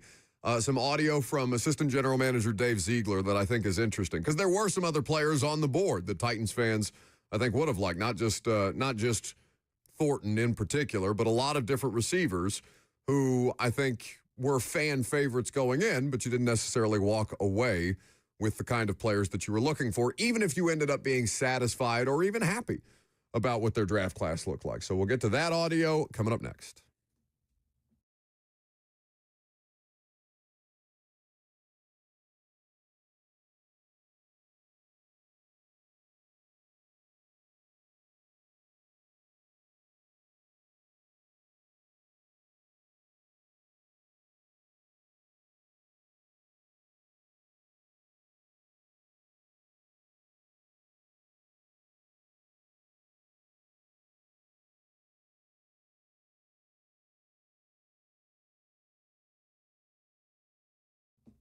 Two Rivers Ford has a huge announcement. It's one of the best announcements I think Two Rivers Ford has ever made, and that is that you can get employee pricing for everyone. That's right. On almost every new Ford on the lot, you pay what they pay at Two Rivers Ford. It is one of the many reasons why the car buying process at Two Rivers is fast, easy, and more fun and cost-effective, because they're not trying to price gouge you. They're not trying to add on a bunch of packages or special features to drive up the price. They're just trying to give you exactly what you need that makes sense for your family's budget and for your needs. Two Rivers Ford has done this for over 40 years here in Middle Tennessee, and it is why they are the gold standard for customer service beyond just the quality American-made Ford vehicles that they have on offer. So go out and visit them just 7 miles east of Nashville International Airport in Mount Juliet, Two Rivers Ford, or online at tworiversford.com.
Welcome back to the show, fueled by Hattie B's Hot Chicken. So a lot of you might have been asking why the Titans, at the top of day 3, pick 103, took Chimere Dike, the wide receiver out of Florida, when there were some other wide receivers on the board. My preference, Lucas, and this is a personal preference. I'm obviously not running a draft board, and many people are glad that I'm not.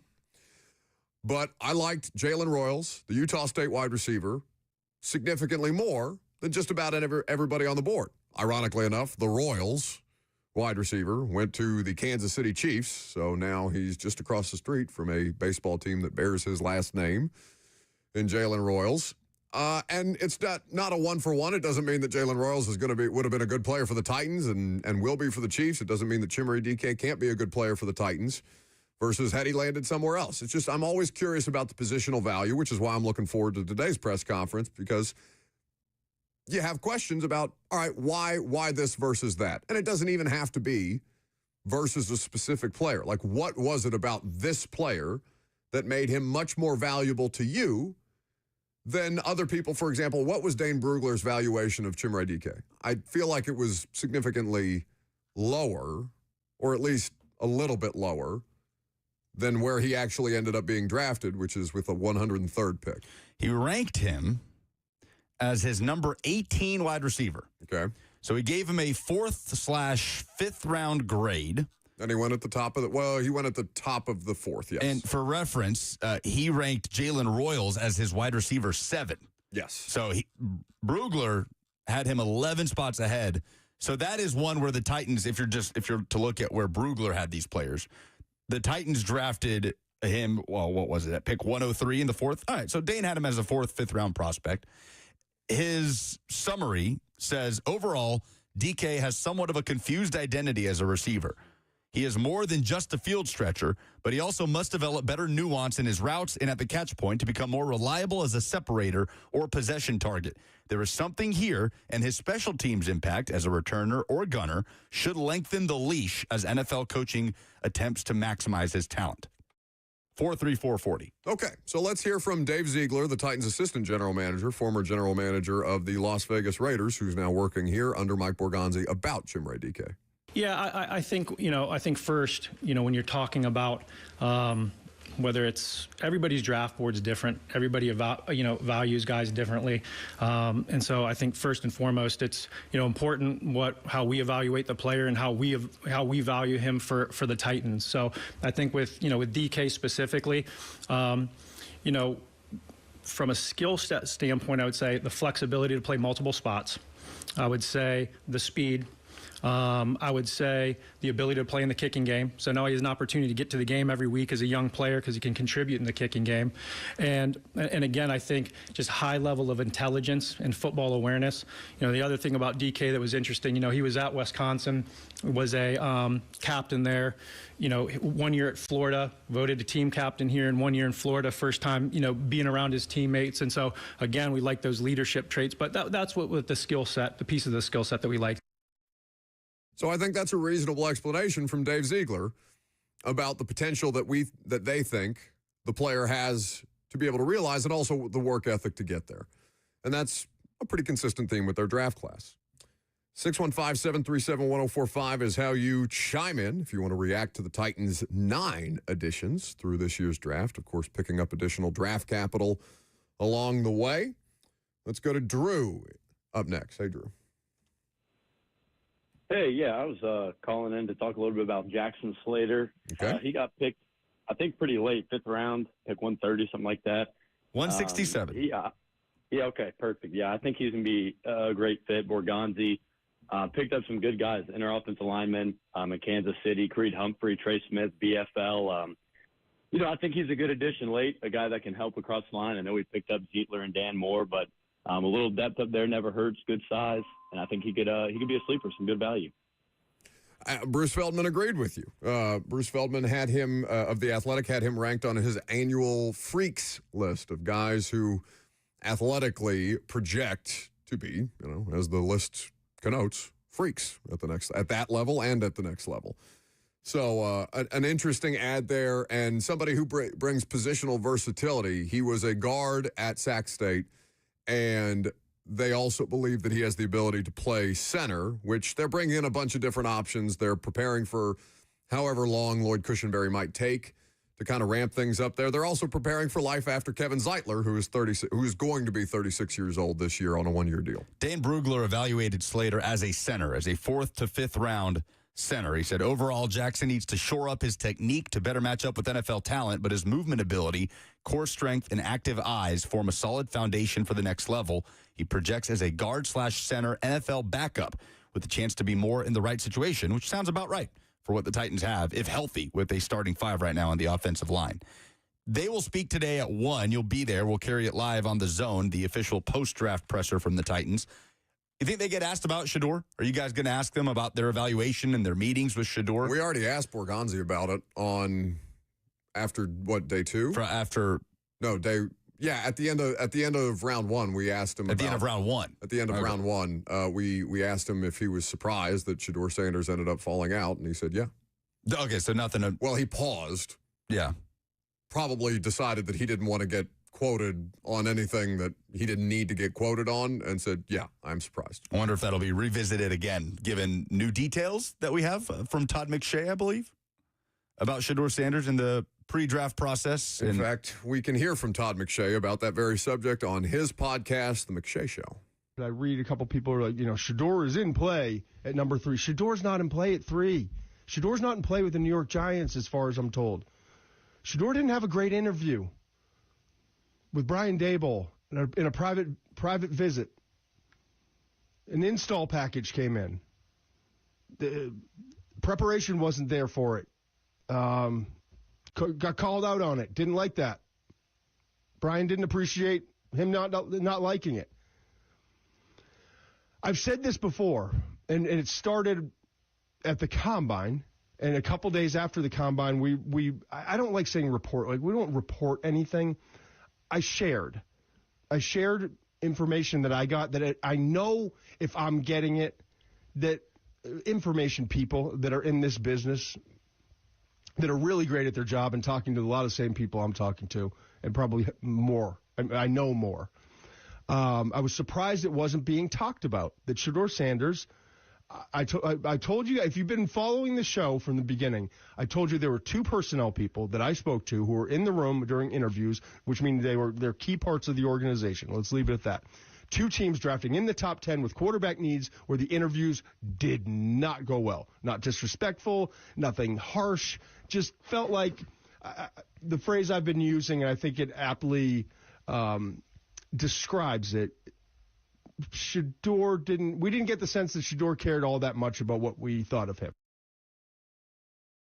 That's Todd McShay talking about Shadur Sanders and the interview process in the middle of all this. And that's pretty much on par with what we heard the whole way through. And there were some people that took out, like that. I think Jordan Schultz and Josina Anderson the most publicly, like, caping up for Shadur Sanders throughout the course of the process, and how these things that were being leaked really as recently or as far back as the Combine around Shadur's interview abilities or lack thereof, or lack of interest, depending on which team you talk to. I guess it was more widespread than I think most of us had imagined. Yeah. Because, and listen, there are so many different things that have impacted this situation. One, he's not a good enough player to be a jerk. And it sounded like he got a bit of a jerk to him. And Dad also being out there on social media proclaiming him as the next number 1 overall pick and things like that, and talking about the level of influence that he's going to have on the process, and helping privately. He said that he said publicly what he was going to do privately, which is kind of weed out teams that they didn't want Shadur to go to. Yeah. Things like that. And you're looking around and being like, all right, we're in the 5th round now. You still weeding teams out? And beggars can't be choosers. Dying for him to go somewhere, so it's not a family embarrassment and that he doesn't fall out of the draft entirely, which I never thought was going to be the case. But I was shocked. It got to the point where it became a possibility, didn't it? I mean, think about who drafted him. The Cleveland Browns. How many quarterbacks are in their room right now? Five, 6? But Deshaun, who we know is not a non-factor this year with the Achilles.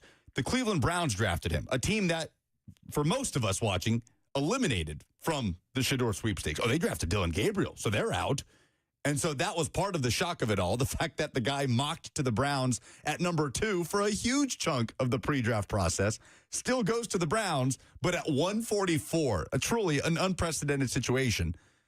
Whatever the case, it's clear. Like Shadur, Dion, the camp, whoever, they just got this wrong from the jump. They got the entire pre-draft process wrong, and that's okay. That's just what it is. Like, well, it's okay because he got drafted, and now he has the opportunity to go out and prove people wrong. He ended up in the place where we all thought he would end up, or a lot of us thought he would end up anyway. After they passed on him a bunch of times. Sure. But I can't remember who brought this up in the draft media room. I want to give proper credit, but I can't think of who brought it up. Somebody ended up saying, though, but what do you tell him if you're Andrew Berry? Like, we're really excited to get you here. When you drafted Dylan Gabriel 2 rounds before. Yeah. And the video that was posted or that went out on the draft broadcast of just them all stone-faced and a bunch of little minions clapping in the background, even though nobody very much looked excited to have a backup quarterback that's coming with a circus. Assumptions that it was a Haslam pick on that one. I also made that assumption. I'm like, Jimmy had to walk in the room and be like, all right, do it. But, I mean, at some point, it became insane to pass on that value of the prospect. I mean, regardless of how bad he was, if you listen to McShay, at some point, it crossed this threshold of, okay, now it just feels crazy to pass on that sort of value. What I'm not buying into, and I think is ridiculous, is this idea of collusion, that this was like all 32 owners, or 31 owners, I guess, are on a group chat. All right, everybody hands in. Don't draft Shadur on 3, 1, 2, 3. Like, no, I'm not buying into that. I think that's absolutely absurd. If Shadur Sanders gives you a chance to win football games, you're drafting Shadur Sanders. Clearly, they just got this wrong. They got it wrong. Who are we more happy for? Shadur Sanders for getting drafted and, finally getting a landing spot, or Mel Kiper for just being able to move on from all of this? Kiper, man. I mean, Kiper. It's as much as I paid attention to the draft coverage as day 3 for obvious reasons, because where's this dude going to go? And the crash out from Mel Kiper on ESPN was crazy. We have a little bit of that audio, yeah? We have the whole thing. This is not about can you play the position. This is about, do we want you to play the position for us? That's what this came. Why wouldn't they, Lou? Well, look, that's a whole nother discussion that we've had in many different ways for weeks I would say and months now. This is not one of the toughest quarterbacks you've ever. But Mel, this isn't about quarterback traits and quarterback characteristics, personal football characteristics. That's not about this. This is personal. Has he had an off the field issue? No, he has not. Mel, you don't have to sell it to me. No, I don't know what we're talking about here. You're right. You're right. Yes, you're right. But you know what? But Mel, the draft has spoken. That's right. That's the key, Mel. It's not putting a value judgment on whether those things are right or wrong. They did. Yep. So now, whenever you're in circumstances in life, whether you like them, whether you don't like them, whether they're fair or whether they're unfair, you might have to deal with them. That's right. And now Shadur Sanders has to deal with everything. I got to find the other part. I don't want to make you sit here through the whole 4 minutes. I would, though. It's so cringy and awkward. Okay, that's cool with me then.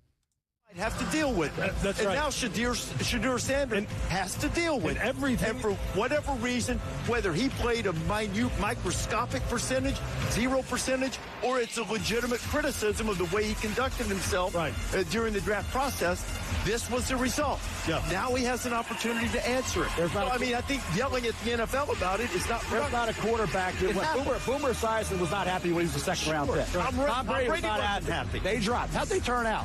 And you know what?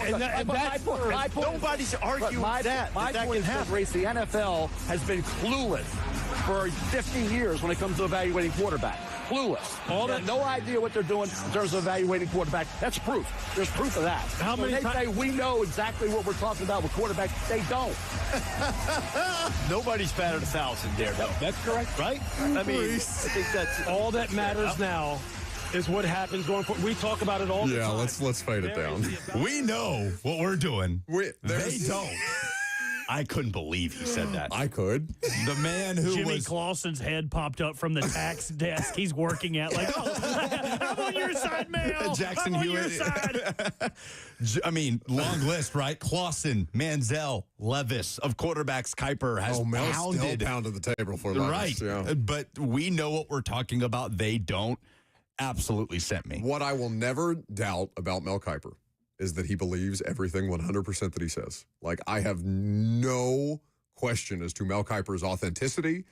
How factually accurate it is a different matter. But nobody's going to tell Mel that he doesn't believe exactly what he's saying. I don't know. He sounds like a crazy person. He does feel like just a character at this point. And it's funny seeing the reaction. At this point. That's Mel's entire existence. It's funny seeing the reaction of how can ESPN bring back Mel Kiper? They can't let him continue to, like, oh no, ESPN loves Mel Kiper more than they ever have. This is the biggest weekend Mel's had in God knows how long. That was the hardest part of this for me, is knowing that, like, if there was ever a part where the door was cracked for him to ride off into that golden draft sunset, it is no longer there. Oh, no. Because ESPN's going to strap him in there for every opportunity they get. You thought you had enough Mel mocks before? Oh, there's going to be 100 Mel mocks. And he's going to they're going to be like complain about every pick and where they're going, even though you're the one setting it. Somebody on Kiper's Twitch said straight up. Somebody on Twitch said expected him to say, quote, "I am the draft." That's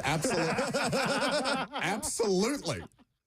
I remember Boomer Esiason, not Boomer Esiason. What's Boomer's last name? Esiason? No. Oh. ESPN Boomer. Come on, you can do this. Dan Patrick? No, he's not a boomer, I guess. What's the guy's name? The dinosaur that keep doing that 2-minute drill. This. What's his name? Chris Berman. Chris Berman. All right, him. Disrespectful. Oh, it's fine. He's had a very long and respected and reputable career. God forbid I can't remember the man who died. I mean, you want to talk about not letting the microphone go. My God. Anyway. Chris Berman used to anchor the draft coverage. I remember Chris Berman asking the panel a question on one night of the draft, like something to the effect of, who made that rule that you couldn't do X, Y, and Z in this, or you couldn't take a running back in the first round? That's the whole thing. Mel Kiper just says, I did. And it's one of my favorite draft moments of all time, because there's no question in my mind that Mel Kiper absolutely believes that. So when he says that the NFL has no clue as to what they're doing about quarterback evaluation, which, less than a 50% hit rate. Oh, sure, but it's not the most outrageous thing that's ever been said. But to follow it up with, they don't know what they're doing. We do. Yeah, I couldn't believe he said that. I loved it so much. I'm like, Mel, I want to be you when I grow up. Just having any kind of conviction about anything that way is crazy to me. It is funny how we make up these rules, right? Can't draft a running back in the first round. Can't draft a guard, top 12. You don't draft, you know what I mean? And NFL teams are like, okay. Yeah. 615-737-1045 is the number. I'm going to turn things over to Tweedledee and Tweedledip Bleep over here. And I'm going to scurry on over to Mike Borgonzi and Chad Brinker's post-draft press conference recap. Hey, I will see you next week. Oh, yeah. Have a good trip. Thank you. Where are you going? Don't leave me here with him. Beautiful, sunny Punta Cana. Yeah, you think you got it bad now. Just wait till there's not a buffer between you and me. Be nice to him. I think I'm coming down with a cough. Boo you. I'm Buck Rising. It's 104.5 The Zone.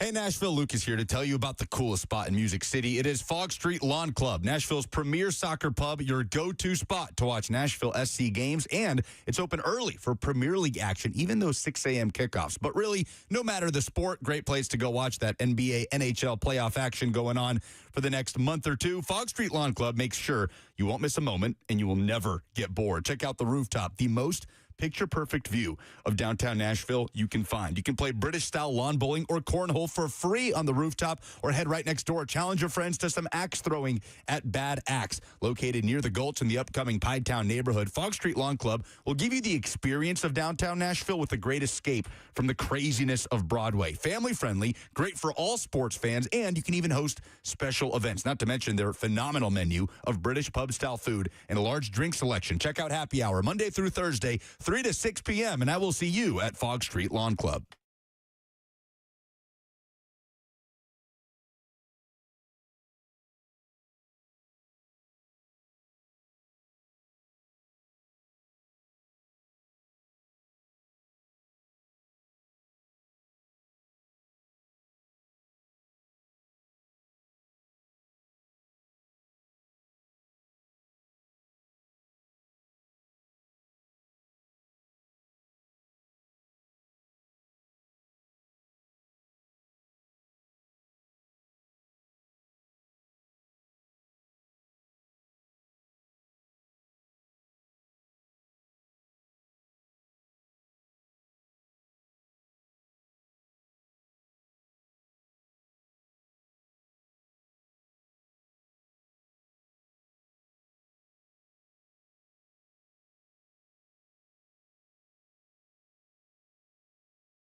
Now, what is this hot new track? Something the kids are playing off the new Gemstones.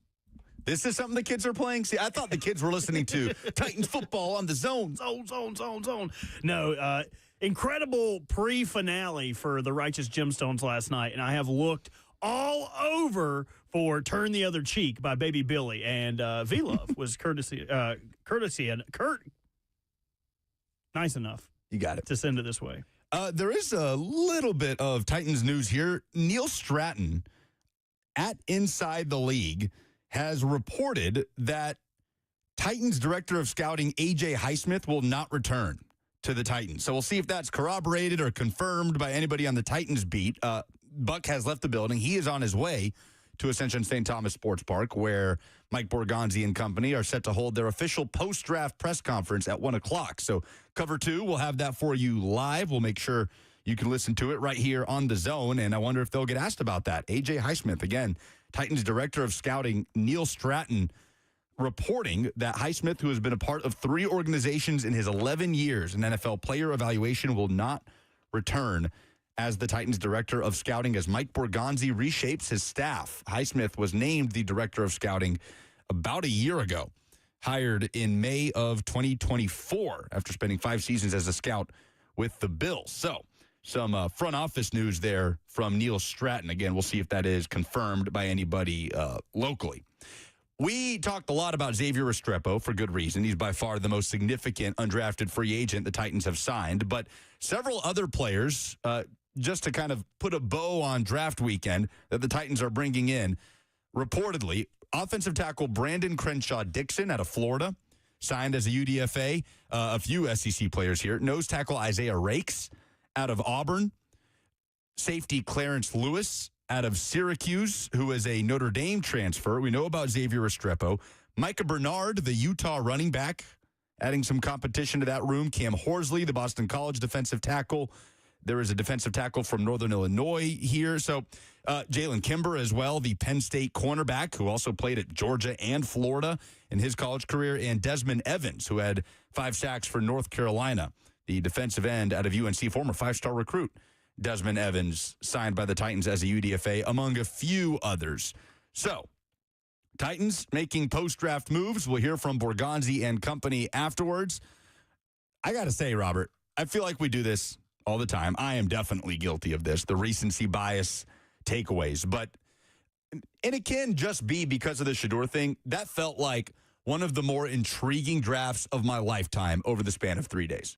Like, is that recency bias for me to say that? No, intriguing is definitely the right word, because it wasn't top-end talent. It wasn't, oh, man, this guy fell out. Like, even the guys with injury concerns, like Jahad Campbell, who I thought would be available in the second round, still went in the first round. So all the top talent was cleared off. What we had was intrigue, where it's like, okay, where does Shadur go? And then you kind of forget wait, no one's taken him yet? Yeah. Are you serious? So then it goes into day 3, and you're like, there's no way he has to sit all day. And then I had a tweet do pretty well over the weekend. I said, who is going to take one for the team and draft Shiloh before Shadur?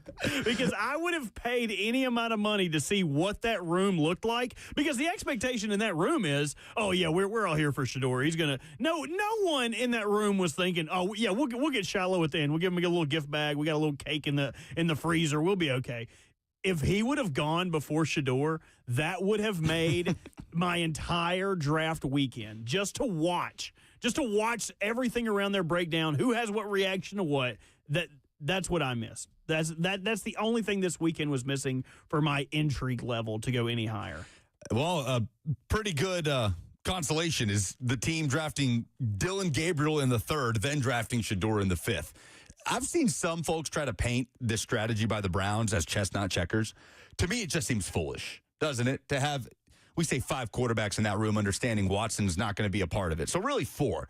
Flacco, Kenny Pickett, Shadur Sanders, and now Dylan Gabriel going into training camp. And it's not crazy to have 4 quarterbacks in training camp, right? Plenty of teams will. But what's the strategy there? Is it just as many swings as possible on the most important position? Is it to have a trade asset? It just, I don't know. It feels like you're running in place to spend 2 picks on that position after the 3rd round when you clearly value Dylan Gabriel over Shadur Sanders. I don't know. I couldn't make that make sense for the Cleveland Browns. I agree with you. And it looks like they're playing chess, not checkers. It is like they are playing chess while playing checkers. It's like, oh, I'll move my bishop diagonally now. It's like, no, sir, you get to move one space at a time. This is not chess. For me, that is what they would like you to believe retroactively, right? Is that they had that we were going to take as many swings to find the right guy so we don't have to use our extra first-round pick to move up and select a guy. It's still dumb. It's still dumb, no matter how you slice it, in my opinion. Because now you've created unwanted controversy on the roster where, what do you tell Shadur? You drafted Dylan before him. What do you tell? Oh, we're excited to have you here as a camp body? Right. Okay, what's your expectation for me? No, show us something. Do some magic, man. Like, what do you want them to do? It's a tough situation all around, especially if they all suck. What happens if Dylan Gabriel plays in the preseason and he's awful? Shadur plays and he's not that much better. Kenny Pickett can't hold the ball with his tiny hands. Like, what happens when they all suck and they have to draft a quarterback again next year? This is all just sunk costs. And people are fired if that's the case. You would hope so. Who is the favorite to be the starting quarterback for the Cleveland Browns? I mean, I have no clue. Yes, you do. It's Joe Flacco. Flacco? It is Joe Flacco. Joe Flacco, I'll put the flag in the moon right now. Joe Flacco will start week 1 for the Browns. Man. Well, people are going to have Shadur fatigue, and I get that. But to have that dominant, that high-profile storyline carry through day 3 the way it did, it doesn't happen in the NFL draft. It does not happen to have a quarterback especially, potentially, that could go with the number 2 overall pick. Again, the ESPN broadcast famously was talking about Shadur Sanders leading up to the number 1 pick. So for a guy who could go number 2 to fall all the way to 144, absolutely insane. So people are going to be tired of hearing about it, but it is without question the story of the draft. But not for the Titans, who have a 9-pick haul that Mike Borgonzi, Chad Brinker, I believe it will be all 3 of them speaking. Brian Callahan as well in the post-draft press conference. Again, that's coming up in 10 minutes. You can hear it live right here on The Zone. I am off to the Dominican Republic for the rest of the week. You going to be good? No. You need me to check in? No, this is like, you remember when you were a kid and you did something kind of bad in front of, like, your parents when they had friends over? Mm-hmm. And you're like... Like prank call a quarterback? Or, and I'll tell you a little bit about my history as a prank caller. And you're like, oh, please, no, you guys should stay. Do you want dessert? Maybe a cup of coffee? Because as soon as they leave, your parents are going to tear you up. That is Buck. That is Buck when you leave. I have no one to protect me. He's just very rude to me. No one's here to ensure that he will show up on time. And I'm scared. Just remember, he needs you more than you need him. I don't believe that. It's easy to forget. I don't believe that. When I was a kid once, we had a big, I don't know if you guys did this. Maybe prank calls aren't that big around the country like they were where I was from. And there was absolutely nothing I did my to do. share of prank calls. I remember as a kid. calling a Walmart as a disheveled pet owner once and saying, like, you have to get into character for these things, too. Because you're 16, right? Your voice doesn't sound like a grown man. So you had to be like, hey, I was wondering if I could get all of my impressions are Harry Carey. That's okay. Can I get Keep it consistent. Can I get transferred to pet care? I got a bone to pick with somebody. We don't have a pet care, but I can patch you through. Yeah, I went through there a couple hours ago and picked up some dog food and fed it to my dog, and now he's sideways. His belly's all swole up, and he's bleeding, and I don't know what to do, man. And they're, oh, well, sir, what did you get? Thought I got kibbles and bits, but I guess I just got kibbles and bits of glass. And they were very upset with me. But again, I love prank calls. I think they're hilarious. People used to prank call my house all the time. I love you. Look, Lucas loves getting prank called too. Look, if you want to prank call Lucas, give him a call. Easy, all right, 615. Straight to jail. Straight to jail. I don't have a 615 number though. I will say that. Let's do some polls.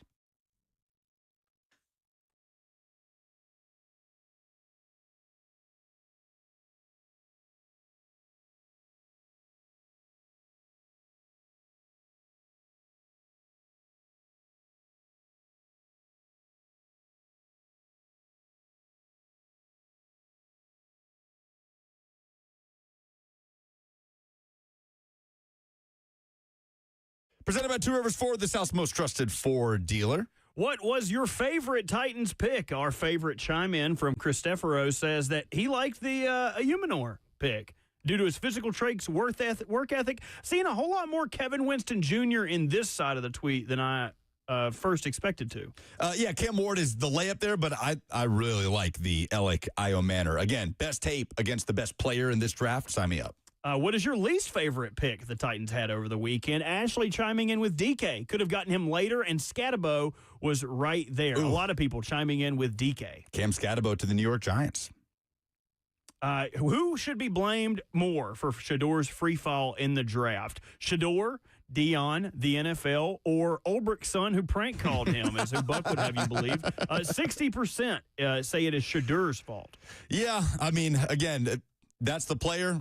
He's the one who had to handle himself during the pre-draft process, and it's clear that he and his camp got it wrong.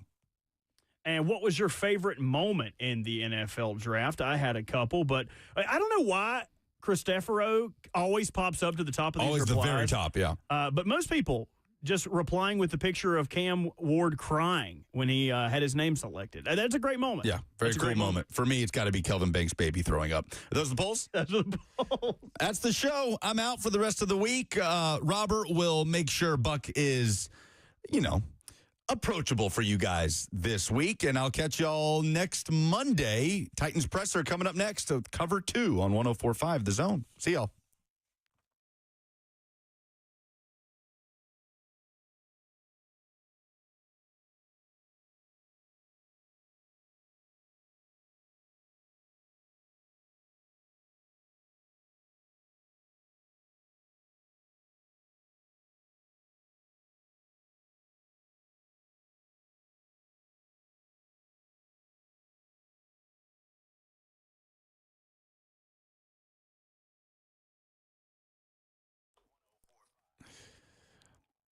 Hey, guys, it's Lucas telling you that you got to put this on your calendar. Coming up on May 17th, grab your friends for the 4th annual Beer Fest at Game Terminal. It's called Beer Fest, but it's more than just beer. We're talking about alcohol tastings at an unforgettable in-person beer festival at Game Terminal's 8,000-square-foot back patio. Over 35 tastings of beer, cider, and alcohol across a growing list of over 20 vendors. Music will be provided by a DJ. There will be games, fun, and excitement. Beer tastings, gift bag, and swag is all included with your ticket purchase. And by the way, it's for a great cause. Proceeds going to the Nashville Humane Society. If you don't know yet about Game Terminal, it's Nashville's largest arcade with over 250 games spanning 40 years. From pinball to Pac-Man, everything in between. It's got everything you've ever wanted to play. Dig up some of that childhood nostalgia from some of those games you used to play as a kid. Put your skills to the test on a rare game, and the best part, they all work. $40 on sale at 104.5 The Zone. Go to the events page. It's $50